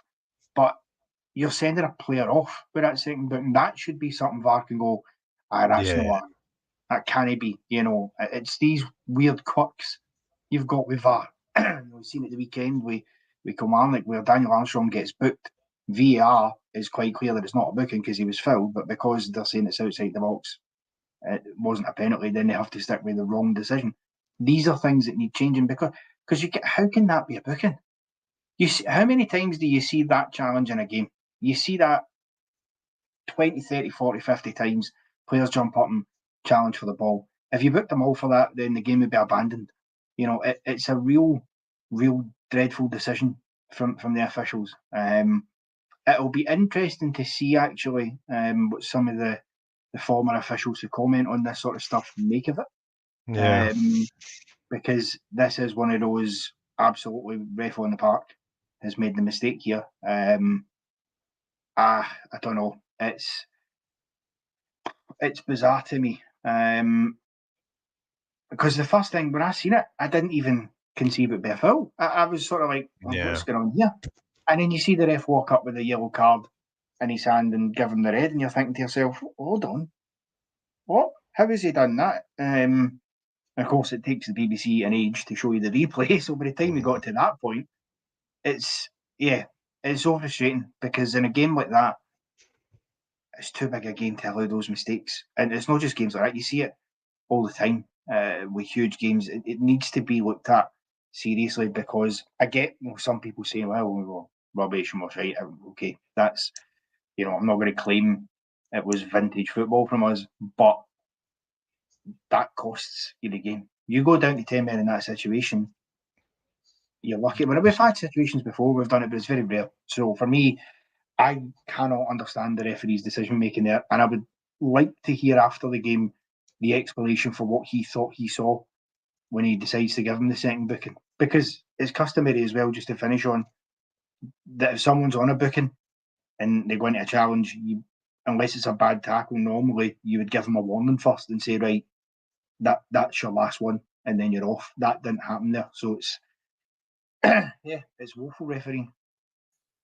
Apparently Clement's speaking now. Obviously we can't hear it. We don't know what he's saying. If he comes on before we finish, then I will certainly let everybody hear what the manager has to say. I can only imagine what Clement's got to say after that.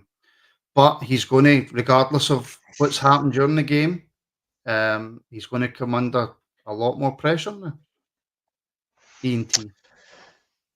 He is, and I can already see in the comments, people kind of saying, look, I don't fancy this guy. This was all his fault. I can see it, and that's just simply not fair and not correct. As much as it's dead easy to lean into the managers, and we have rightly so in the past, you cannot. This game was unfolding, and tell me if anyone disagrees with this. This game was unfolding just like the first one did until the sending off. Yeah, it was almost a carbon copy of what was happening in the first game. Yeah, the first half was identical. We could literally lift it, put it into the other game, and to be honest, there was very little, if anything, between the teams. But I quite fancied us in the last 20 minutes because we'd have had a Czerny or a Matondo or someone kind of breaking through to set up Dessers and then grab that goal. But as soon as the first Connor was very, very accurate in his description there. The first 10 minutes after our sending off, we held the line quite high, and we actually at times looked the better team, which was really, really, really impressive. And you've got to take your hats off to the team for that, which is great.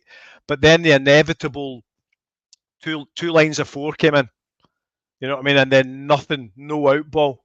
And as soon as we did that, I think I said to you guys on the live chat watching the game, it's a matter of time. It's now a matter of time before one of their moves come off, and that's what's happened. And I mean, you could at this level, when you miss a player in a European fixture, you can almost tell what's coming next. And that's kind of how it unfolded today, because both teams are set up with a particular formation, and as soon as you move one out of the equation, then the other team will dominate, because that's how football generally, not all the time, but 90% of the time goes these days. And that as soon as we had that low block, you just thought, yeah, here it's coming, because Kyiv just kept the ball. Chipped away, worked the channels, got to the edge of the 18-yard box, pulled it back 2 or 3 times, and then the fourth attempt at doing that, there was a boy on the end of it, and then it happened again. You know what I mean? So we can then change your game plan. We bring on Matondo, and it just leaves even more space for them. So to me, it's a the game the game as an event, the game as a contest was killed with bad refereeing today. So it's hard to apportion blame to anyone else after that, because an official decided this game today. Yes, it certainly made a massive impact on the game. Iain, original Iain. However, I've seen a lot of comments. There is going to be a lot of comments in the coming days. Yep. We're all raging now. We're all really, really angry that we're out. But I do think that there is scope to turn around and go, well, one of the reasons that we're in this position is because of our recruitment. It's all well and good. Look, bringing in players for the future, fantastic. If that's going to make us a good team in the coming years, brilliant. If it's going to make us successful in the future, brilliant. But for the here and now, the recruitment that we have done has left us in a position where we have played serial dessers up front for the last 4 competitive games, running about, no support from the wide men, no support from midfield. There's been no support on the bench to come and give them a hand. Our best player has been a signing in Connor Barron. I get that. I completely understand that. You've got the man, Diomande, who's been extremely quiet. Lawrence was barely in that game tonight. Tav was getting constantly beat. Ridvan has went off with an injury. So in terms of recruitment, I think that's a major part as well as to why we're sitting here tonight discussing being out of the Champions League. And the board and the manager and the director of football and all that all have to take certain shares of the blame with that. Absolutely, 100%. And there's blame. Obviously, it's Coppin and Clement who are going after the players. Their players, as yet, you can't really make a final decision because there's a lot of them we haven't seen. Czerny, we're only getting glimpses of at the minute. Proper, we've seen twice. Diomande has looked good in spells and patches, but we need consistency. They're not bringing in. I mean, they sanctioned a lot of free transfers and whatnot. So the board side of things, they sanctioned a lot of the simple, nice and easy transfers that could get across the board, nice and quick, to make it look like we're doing a lot of business in the transfer window early doors. So your Inciales, your Igmane, who we've not even seen yet, and these guys. But where we need it, we haven't got it. And Clement has said that the easy ones have been done. Now it's time to bring in the experience, and it's still not happened. Is that because we can't find anybody who wants to come? Or is it the board not willing to sanction transfer fees above a certain amount? I mean, we're never really going to fully understand what's going on behind closed doors because they're not going to tell us. The transparency days are well and truly gone. But if we don't do something quickly, I know there's comments in there and it is reaction at the point, but it only gets worse. So this year there's a joke that Hearts could finish or split the Old Firm. The next season, if this continues, what's to say there isn't a team in the SPFL that could close the gap on us, not them, close the gap on us and nick that second place. So somewhere along the line it's broken and we need to fix it and we need to get the players in to make this team move forward. But I think we've all agreed at some point we have no confidence in this board to actually do that job. Confidence is the magic word, Connor, because we drew the first game of the season, and I'll come on to Yilmaz in a wee second. People in the comments are asking about Yilmaz. Like I say, folks, normally I've got 5 or 10 minutes to compose myself after a game and have a quick think back through the moments that have happened, chances, goals, etc. I can't even remember how Kyiv scored their 2 goals. I'll be brutally honest with you, I cannot remember the goals in my head. But confidence, Connor, that's going to be the call now because, like I say, we drew the opening game at Hearts. Difficult place to go in the opening game of the season. And that's us now out of Europe. So we're talking about, building for the future. We're talking about how most of us, I would imagine, are still in the Clement camp. We still want him to do well. We still believe that he can. But he is slowly but surely just starting to, the ropes getting smaller.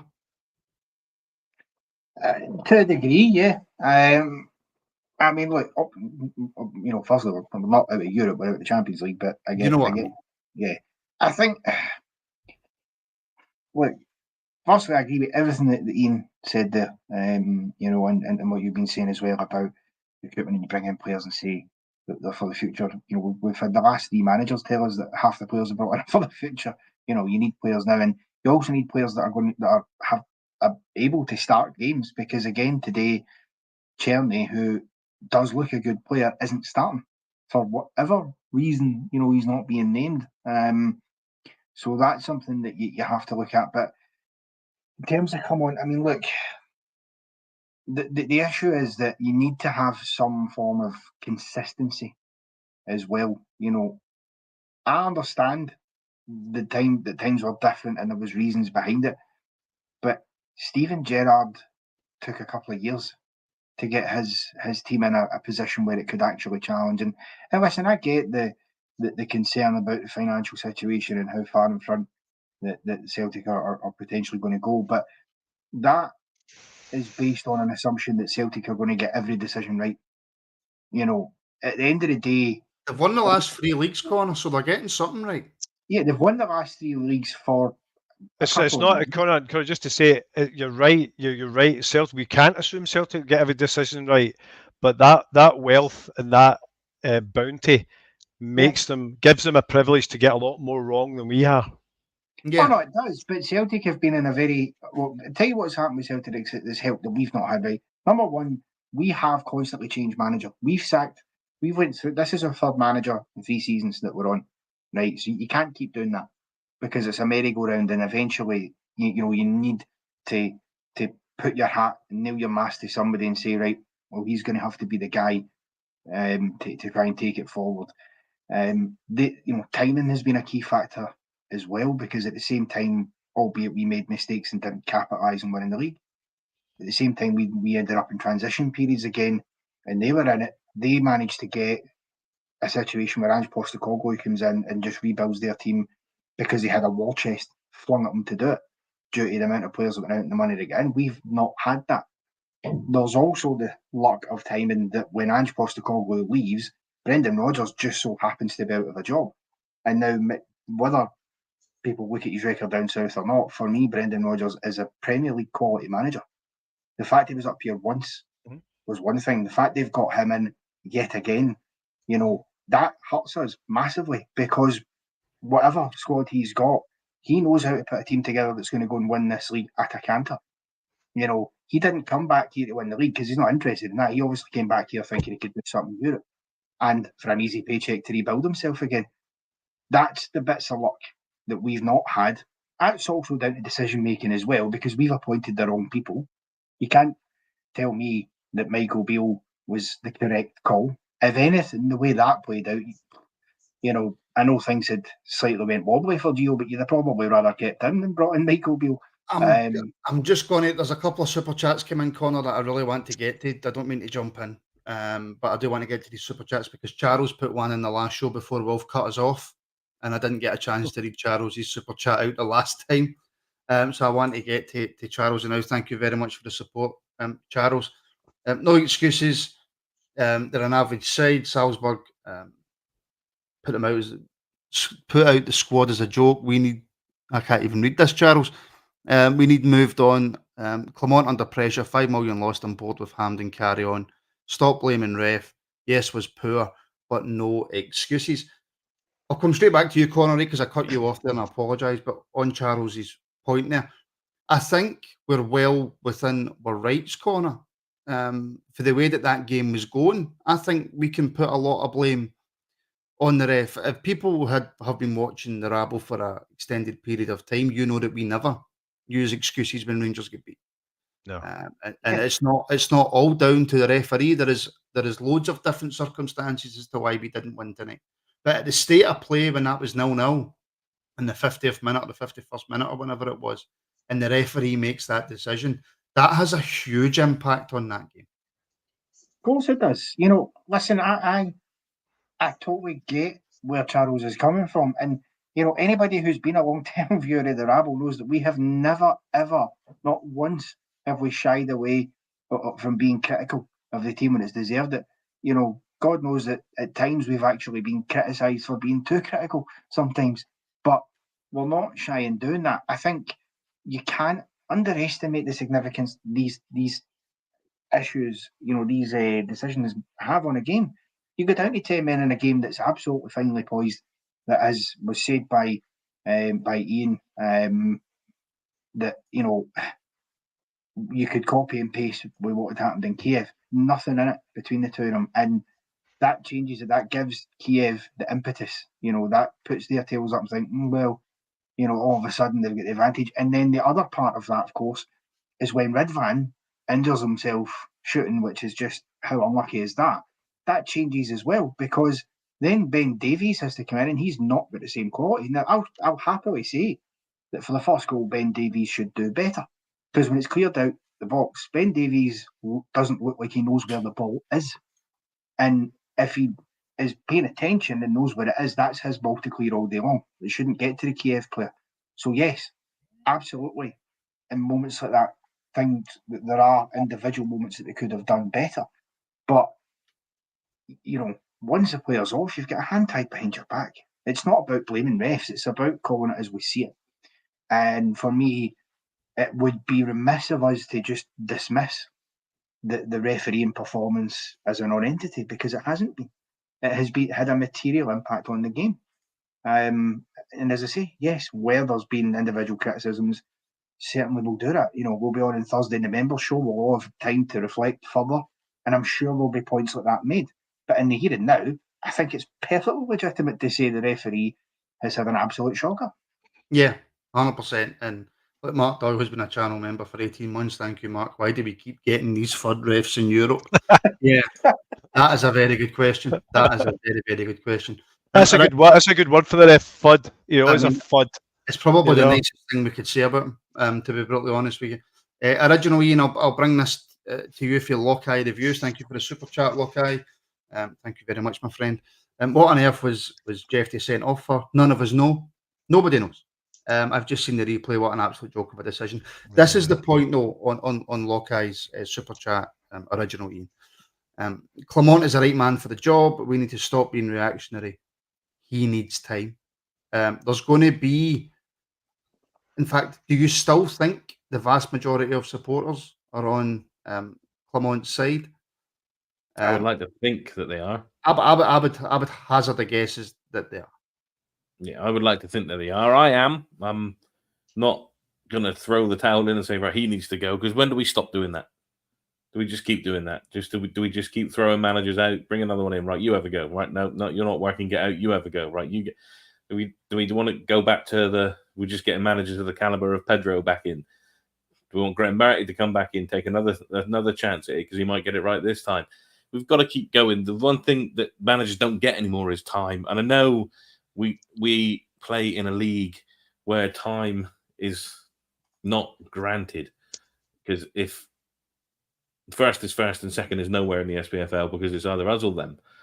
And it will get harder for him if he was to come away from their place at the start of September with a defeat. It's going to get even harder for him, and maybe then the shift changes from the support. But he still needs to change a lot in our team. We all say it, that there's a hell of a lot of work that needs doing to our squad. So we're going to let him actually get on and try to change that and make the mentality different. There's still players in there that don't have it. I mean, I've seen a lot of people. I mean, I can't remember it myself from the goal of the game, because like you might, I don't really remember the two goals now, but saying that Lawrence jumps over the ball for the first ball. We said tonight that Lawrence wasn't out. He wasn't at the game. And so that does he need to go, and we need to bring someone else in. But Clement needs the time to build it. So come November again, if it's not going our way, do we just go, right, pay him off, because he's just signed an extra year anyway, so that's going to cost us more to get rid of him. Pay him off and let's go again. We've got to stop doing that. We've got to back the manager. We've got to give him a chance. Just because it's not going our way straight away. It's not the 90s anymore. We've got no God-given right to win anything. We are in a time, we've swapped roles, essentially. And that's what they used to do. They were changing managers left, right, and centre throughout the 90s, from my recollection, and it never worked for them. It worked for them when they brought somebody in and they gave him time and they managed to sort it out. So we've got to give him time to do the job. We gave Gerrard the time. So let's give Clement the time. This is a manager who knows what he's doing. There's a lot of comments I've seen in there saying he's no better than Beale. He's worse than Beale. He's not worse than Beale. Beale hasn't won a damn thing in his entire career as a manager. Clement has. So let's back a man who knows how to win a league. Yeah. Ian T, I'm going to bring this super chat to you from Scott Buchanan, who's in Canada. Nice. Financially, this is a huge blow, and potentially for a few seasons to come. Commercially, we are so naive, it's embarrassing. That's also we true. Look like amateurs off the park and need fresh blood on the boat. You're right. What else do you want me to say to that? He's absolutely on the money. He's you know, the implications of the lack of finances will be noticed. But as Connor says, it's regardless of nearest rivals pocketing all the money that they will pocket again. Incidentally, it's only worth something if they make the correct decisions. But it gives them room and it gives them board to have a bigger buffer to make bad decisions. You know, it may well have been a bad decision spending £9 million on the Irish centre forward that they've just done. A lot of folk didn't understand that, but it's almost an irrelevance to them because their business off the pitch has been selling these players. They'll not even touch the Champions League money to secure that signing, I would imagine, from the outside looking in. So yes, financial ramifications, it absolutely will. So that's why, and you know, we've just got to double down on the manager. The board have clearly done that. Now, only time will tell us if that was the right thing to do, extending Clement's deal. I've not seen anything from Clement yet that's given me anything major to be scared of, and I don't think any of us on here probably have, to be honest. So, but what I would say is the tactics probably wouldn't have changed. I mean, winning today, you know, and I think Clement made the point that it didn't really change his spending or their lack of had we gone through today. Now we've got to believe that when they say that, you know, but the lack of structure within the football club, not having someone a CEO, director of football.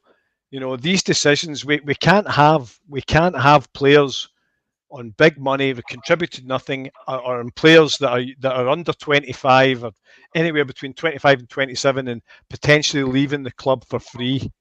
That's gross misconduct. That's bad management. That is something that we can control. So these bits absolutely.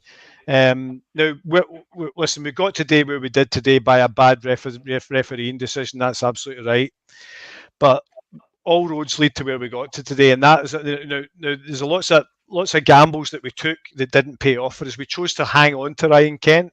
We chose to hang on to Alfredo Morelos, and at the time, the majority of people thought that was a good idea. Now, no matter what we say now about, we should have cashed in at Porto at 15 million quid, we should have sold Ryan Kent when Leeds were knocking at the door, all that stuff is crystal ball stuff. We chose to hold on to them. We also chose to hold on to Tav, give him an extra contract. We also chose to hold on to Golson, and all of these decisions have led us to where we are today. These gambles didn't pay off, right?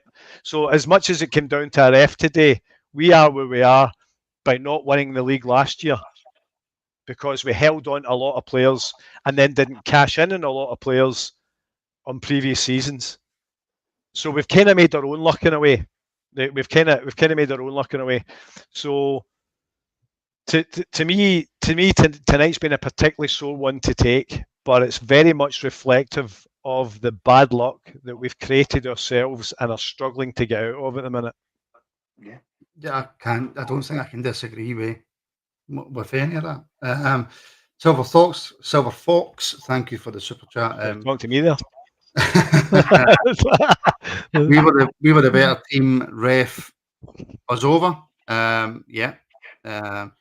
James Dalrymple, thank you for the super chat, buddy. It won't be eating Italian for a while. Yeah. Unfortunately, I don't have a choice with that. My wife's Italian. Well, then, I'm sorry. I'm saying absolutely nothing, and James is back in again. We spent money on future projects, and we should have spent money on ready-to-play players, and that was always the balance in that corner, I suppose. And I think that's probably where we've went slightly wrong.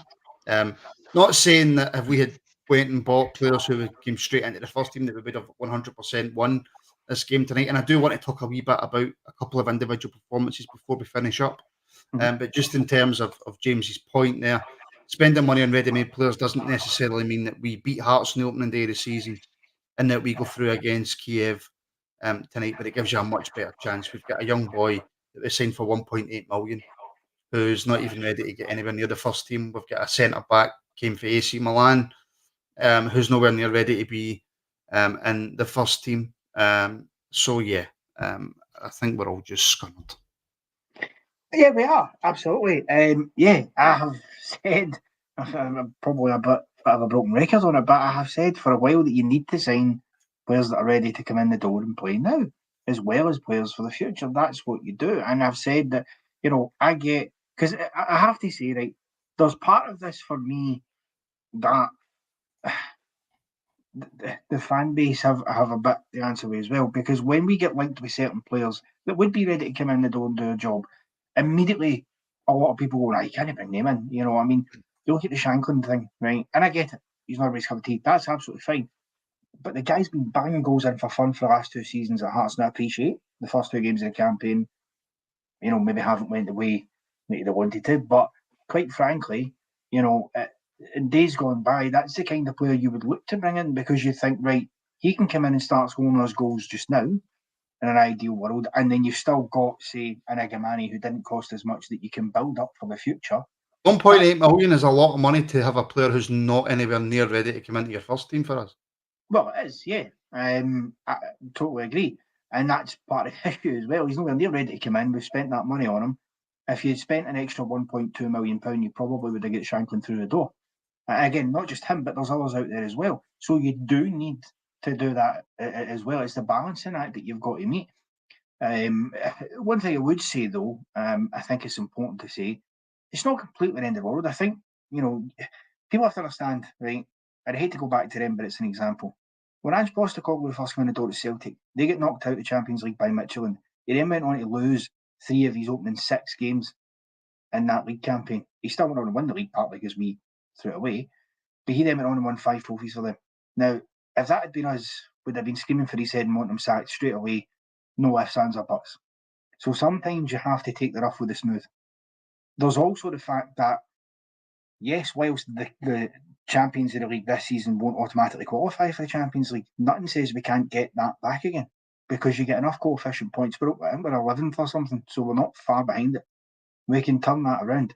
We get good runs in the Europa League and get good results and carry it as we have done for a while, and combine that, you hope that Hearts can get a couple of results along the way, maybe Kelly, Simon, whoever. Then by season 26, we might have that opportunity back again, and then it's about, can you go and win the title, which is where we've missed out, because quite frankly, had we capitalised on the position we got ourselves into by sort of February time last season, when they started to struggle a bit, we overturned that points gap and actually managed to, for a brief period, get on top. If we had kept that going, we'd have automatically got in. So it's things like that, because sometimes we've had seasons where we play well for a while, and in that final stretch, we can't get over the line.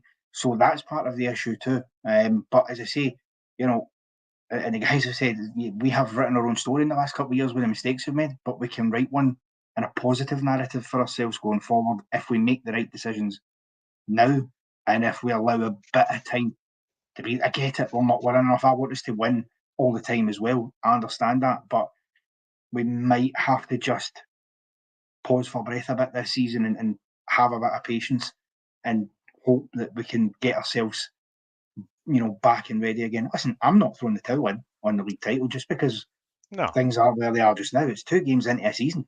There's no way I'm going to sit here and say, aye, that's it, Celtic have won the league. I mean, I still think they probably will, but I'm not throwing the towel in. It can be done. I'm hearing from a source, and I won't say who the source is, that we're all over Celtic Twitter and Facebook. So thanks for tuning in. So, I don't know what else to say. Thank you very much for tuning in. Charles is back in. Thank you again, Charles. Another super chat. Yes, ref was terrible, especially in sending off, but you're papering over the cracks. Our aim was Champions League money. East Mob miles ahead. If you think different, you have blue tinted glasses on. I don't think we've said anything different to that originally, Ian, have we? I think that's pretty much what we've said. We've pretty much said that all night long. I said I don't think that. I mean, as terrible as that sending off was, before that we were very much in the game. We've said that we could have nicked it with 11v11, as people have pointed out in the comments, and I'm sure we've said it as well. Up until that sending off, Kyiv had not had a single shot on target. So, yeah, I mean, going through might have papered over the cracks a little bit. It would have been a completely different pod had we gone through. We wouldn't be getting, we wouldn't be feeling like we're feeling.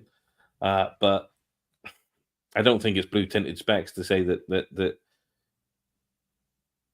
we could have easily I've gone through as much as we've gone out tonight. There's reasons why we haven't. We've covered that. There's no point going over it constantly. It's disappointing. It's a kick in the nuts. It is what it is. Tomorrow we wake up and continue on. Looking forward to the weekend with a game coming up. It's never easy. We all want Champions League. We all want the money that comes with it. I'm just I'm not.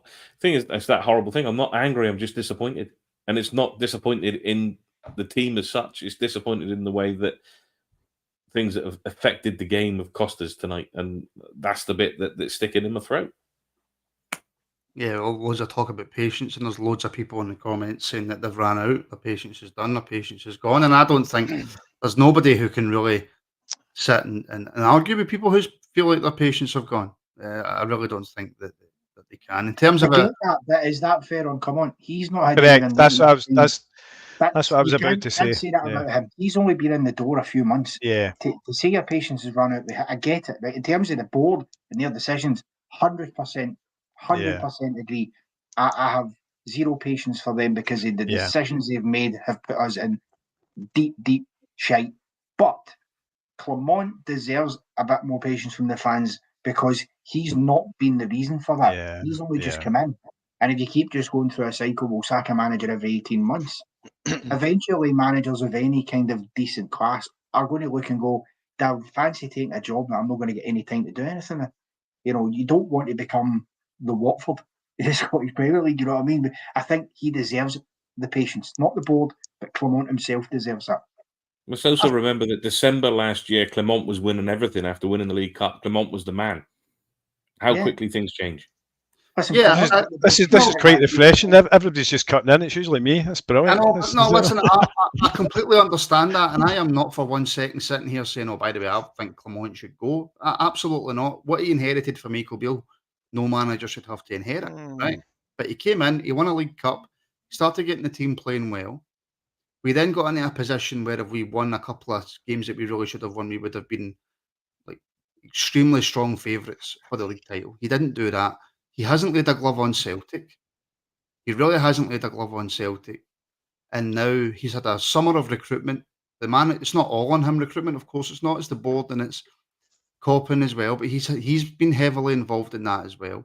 And he's now took us into Champions League qualifiers that we are now out of. For whatever reason, we are now out of, and we drop points on the first game of the season. So I do think there is legitimate reason for certain people, and I'm not saying I'm one of them. I'm not, but I can't sit here and say that I think people are out of order for having question marks over Philip Clement. I don't think people are out of order to have question marks. No, of course they're not. That's perfectly legitimate, and there's people pointing out in the comments saying, "Oh, you can't say Clement's not made mistakes." Of course, he's made mistakes. I'm not disputing that Philip Clement has made mistakes. There's no getting away from it, and he's certainly, obviously, his record against them hasn't been good enough either. So I understand all of that. But he's been in the job 9-10 months. He inherited a squad from Michael Beale that was a disgrace. That man was backed with 10 million quid, and he wasted it. And that has led to the fact that Clement is hamstrung. He can't go and spend the same amount as Beale. I can only imagine what Clement would have done had he been given what Beale was given. And he hadn't been. And he got for a period of time. We'd have spent $2 million on a player who's nowhere near ready to play, and Well, yeah, maybe, but then, again, that is a strange decision. What I would say is, once this guy gets fit, if he turns out to be an absolute superstar, that changes. Not saying he will, but you never know. Although you should be bringing players in that are fit. I think, for me, it comes down to the fact that Clermont managed to get, for a period of time, out of that team that Beale couldn't get anything out of, probably the maximum he could, excluding the game against there. And there was one or two moments of bad luck in those games as well. But he got the maximum he could, and they ran out of steam towards the end. It ran out of puff. They did. Which incidentally, Connor is also culpable for. Do you know what I mean? So, you know what I mean? So, you're absolutely right. You get an instant new manager bounce when he came in and took over what was a failing team from Beale. He absolutely did. And we all thought, we're back to winner here, And I think, as much as we lost games at the end of the season that we shouldn't have, I think the general momentum in the fans were thinking, we've got a good manager here. Let's see what happens. But you're right to say, listen, the truth is we don't know enough about Clermont right now to pass judgment on him, right? But what we've seen, I think the majority of people think they kind of like the vibes that are coming from him. They like the cut of his jib. He's kind of saying and doing the right things. Now, what Connor touched on a minute ago was absolutely right. Are the board doing that? The answer to that is no. Let me give you one sentence. James Bisgrove left in May. Right? He left in May. Yeah. Right? He's not been replaced. And John Bennett, in his interview, which again at this little bit went largely unnoticed, made a comment and he said, I ideally would have wanted a CEO by now. Incidentally, I think we'll see one appointed in the next couple of weeks, but that's a conversation for another time. I said, I ideally would have wanted a CEO by now. He says, but the stadium has caused us distraction. That's not a good answer for me. That's not acceptable. Not acceptable. That's two different challenges there. And if John Bennett, which very much made himself out to be the man that's scurrying around fixing all these things, that incidentally it was very much part and making, he's the guy that's now saying, I'm gonna right these wrongs. The truth is, not only did Bisgrove leave in May, he would have let the board know that he was leaving well before that. So, in all honesty, an appointment is overdue to that end. Now, listen, that appointment may not have created the difference on where we've ended up tonight. It may well not have, you know what I mean? But you've got to give yourself every chance at every possibility. And I don't think the board are furnishing the manager or the fans for that case and giving us every chance to shine here. I don't think they are. But I'm conscious we've just been beaten. I don't want to turn inwards and we all start arguing with ourselves and all the rest of it, because but for the here and now, we have to back the manager. We have to back the manager. Well, let's hear from the manager. Strangely, this is only 1 minute and 19 seconds. This is taken from the BBC's Twitter page. I don't know if this is the full interview. I don't know, maybe Clermont's just had one question off him and went, I can't be bothered with yous. But let's hear it anyway. Red card for Jeff's Day. What was your reading of that situation? Yeah, I've seen the images back and it's clearly totally even not a fall. So he jumps higher than the man. That's everything that happens. He's not moving his arm towards the man or whatever. So, yeah, it's an incredible decisive decision of this game. Everybody who's seen this game saw that we were the better team on the ball against a good Dynamo Kyiv team. We had a few chances. It was difficult to open up things, but we knew that they would get tired during the second half. Then after 5 minutes to get a red card like that against, then you get a big knock because it's a decisive moment in the game. But even then, after that, with 10, I'm really proud about my players, what they showed. Because even then, until we get a goal against, totally at the end of the game, we were the team getting the better moments and the most dangerous moments, even with 10. So this decision was a game changer, and that's really hard for my dressing room because with one decision of one person, you take away a dream of an old dressing room. So that's really hard. Yeah, I agree with that last part. I mean, don't know how much I agree with when we went down to 10 men. We had the better chances because they scored 2 goals. So I don't know how much I can. Well, I think for the first 10 minutes he's maybe talking about, because we still were on the front foot for the first 10 minutes. You know, I mean, I wouldn't go as far as to say define them as chances as such. Mhm. Well, I mean, there's a couple of penalty claims in inverted commas that were never penalties, that were shots, I suppose. He must be talking about that. I can only imagine. I can really only imagine.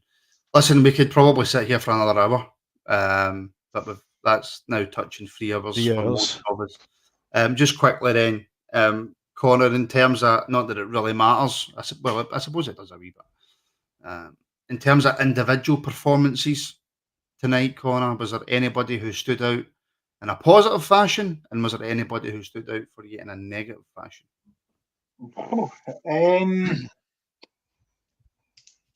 Yeah, I thought Cherny done well again when he was on. You know what I mean? I thought when he came on, he done okay. That period we had after we were down to 10 men. I disagree with you there, Connor. Well, I thought in that period when we were down to 10 men, he was very much involved in a lot of the attacking play, and he's got good, quick feet work. Out with that, it's Barron maybe. I thought he did another decent game. I think that he's a real positive, for all we're talking about the signings we've got wrong. I think he's certainly one we've got right thus far. He is looking really good. In terms of a negative, Lawrence, too much of a passenger in the game for me again. Didn't do enough. I imagine had Jeffy not been sent off, Lawrence would have probably been hooked for Sterling. I think that would have possibly been the move there, or certainly somebody else would have come on for him.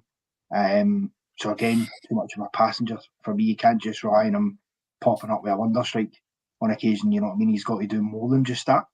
He didn't play for long, but I also thought, like I mentioned earlier, I thought Ben Davies was really poor for that first goal. He should know where the ball is. He seems in no man's land, and he's got himself caught up. I get it, it's in there and it can be tough, but that should be his ball all day long. The one thing I will mitigate him with is the fact that he's come on in a tough situation when we're down to 10 men. Yilmaz is injured. Yeah. And he's come on in an unnatural position for him to be playing in as well on the left-hand side. So I will mitigate him for that, although he probably could have done better. So, yeah, in terms of individuals, that's probably it. I think the rest were okay. Yeah, and just finishing up then, original Iain, if we're going to take any positive, which right now I don't really suppose we can, that's another game where Connor Barron has looked every bit a Rangers player.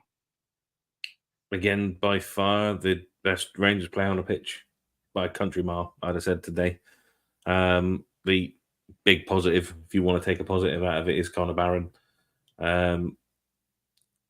They're the proof in itself that you don't need to look too far to find quality to put into this Rangers team. He replaced a man. I mean, I'd quite like to have seen them both play together if he was a fit Rangers player that could stay there. But the likelihood if he was, we probably wouldn't sign Barron. But having Jack and Barron in your midfield would have been something to watch, I think. But yeah, definitely he is the positive. He is the shining light for a disappointing evening. And long may that continue. And right now, for me, he's the first name down on the team sheet, and everyone else fills in around him. And look, Iain T, we could stay here for another hour talking about all the individual performances. But just your final thoughts, really, before we go. Yeah, the obvious standout for me was Connor Barron. I can't believe how well he settled into that team in front of the two centre backs. He literally starts all of our movements. What I would criticise a little bit is Clement needs to work out what happens in between Connor Barron, Diomande, Lawrence, and the rest. There's a gap there that something's not working, and I would from me from the outside looking in, I'd say Connor Barron's very much doing his role. So there's a lack of cohesiveness between there and that, and that's not just for tonight. That's for all time that we've seen so far. But I think Clement is within his power to fix that, and I think he will. But on tonight, it's really hard. I mean, everybody kind of had. I mean, there was, I mean, no one was playing particularly badly until the sending off. You know what I mean? So it's kind of one of these games are really hard to go down hard on folk, especially I think Connor gave it his caveat on Davies there, but it's and then he said it's kind of hard to say he's throwing him on in what is a superficial situation that he wouldn't ordinarily find himself there, and that's kind of what happened today. So it's easy to kind of to criticise at those areas, and I completely understand why people do. But to me, the positives certainly Connor Barn, and I think in the midfield in general we're doing okay up until the sending off. You know, I wouldn't say they'd set the header alight or anything like that, but they certainly were in the game as a contest. And I would have fancied us in the last 20 minutes, but the referee tonight, without a shadow of a doubt, ruined the game. He 100% did. Can I just say a massive thank you to Iain, and of course Bryan, whose computer froze for a 3-hour shift tonight. Really appreciate it. Thank you, Connor, for jumping on and helping out as well. Many thanks to you. Thanks to everybody who tuned in, by the way, and for those of you who lasted the 3 hours, phenomenal. Thank you very, very much. Thank you for all the super chats and all the support that we get. If you're watching on YouTube, please do like and subscribe and share the podcast. If you could, that would be great. Of course, you can get your Rangers Rabble t-shirt. I'm not really good at selling stuff, especially when I've just been beat, but you can get your t-shirts on the website, and you can read our blogs there as well. Follow us on all the social medias and follow us and all that as well. Not a great night, folks. Not a great night. We're out of the Champions League before we qualified. So we're straight into the Europa League, and we shall see how that goes. But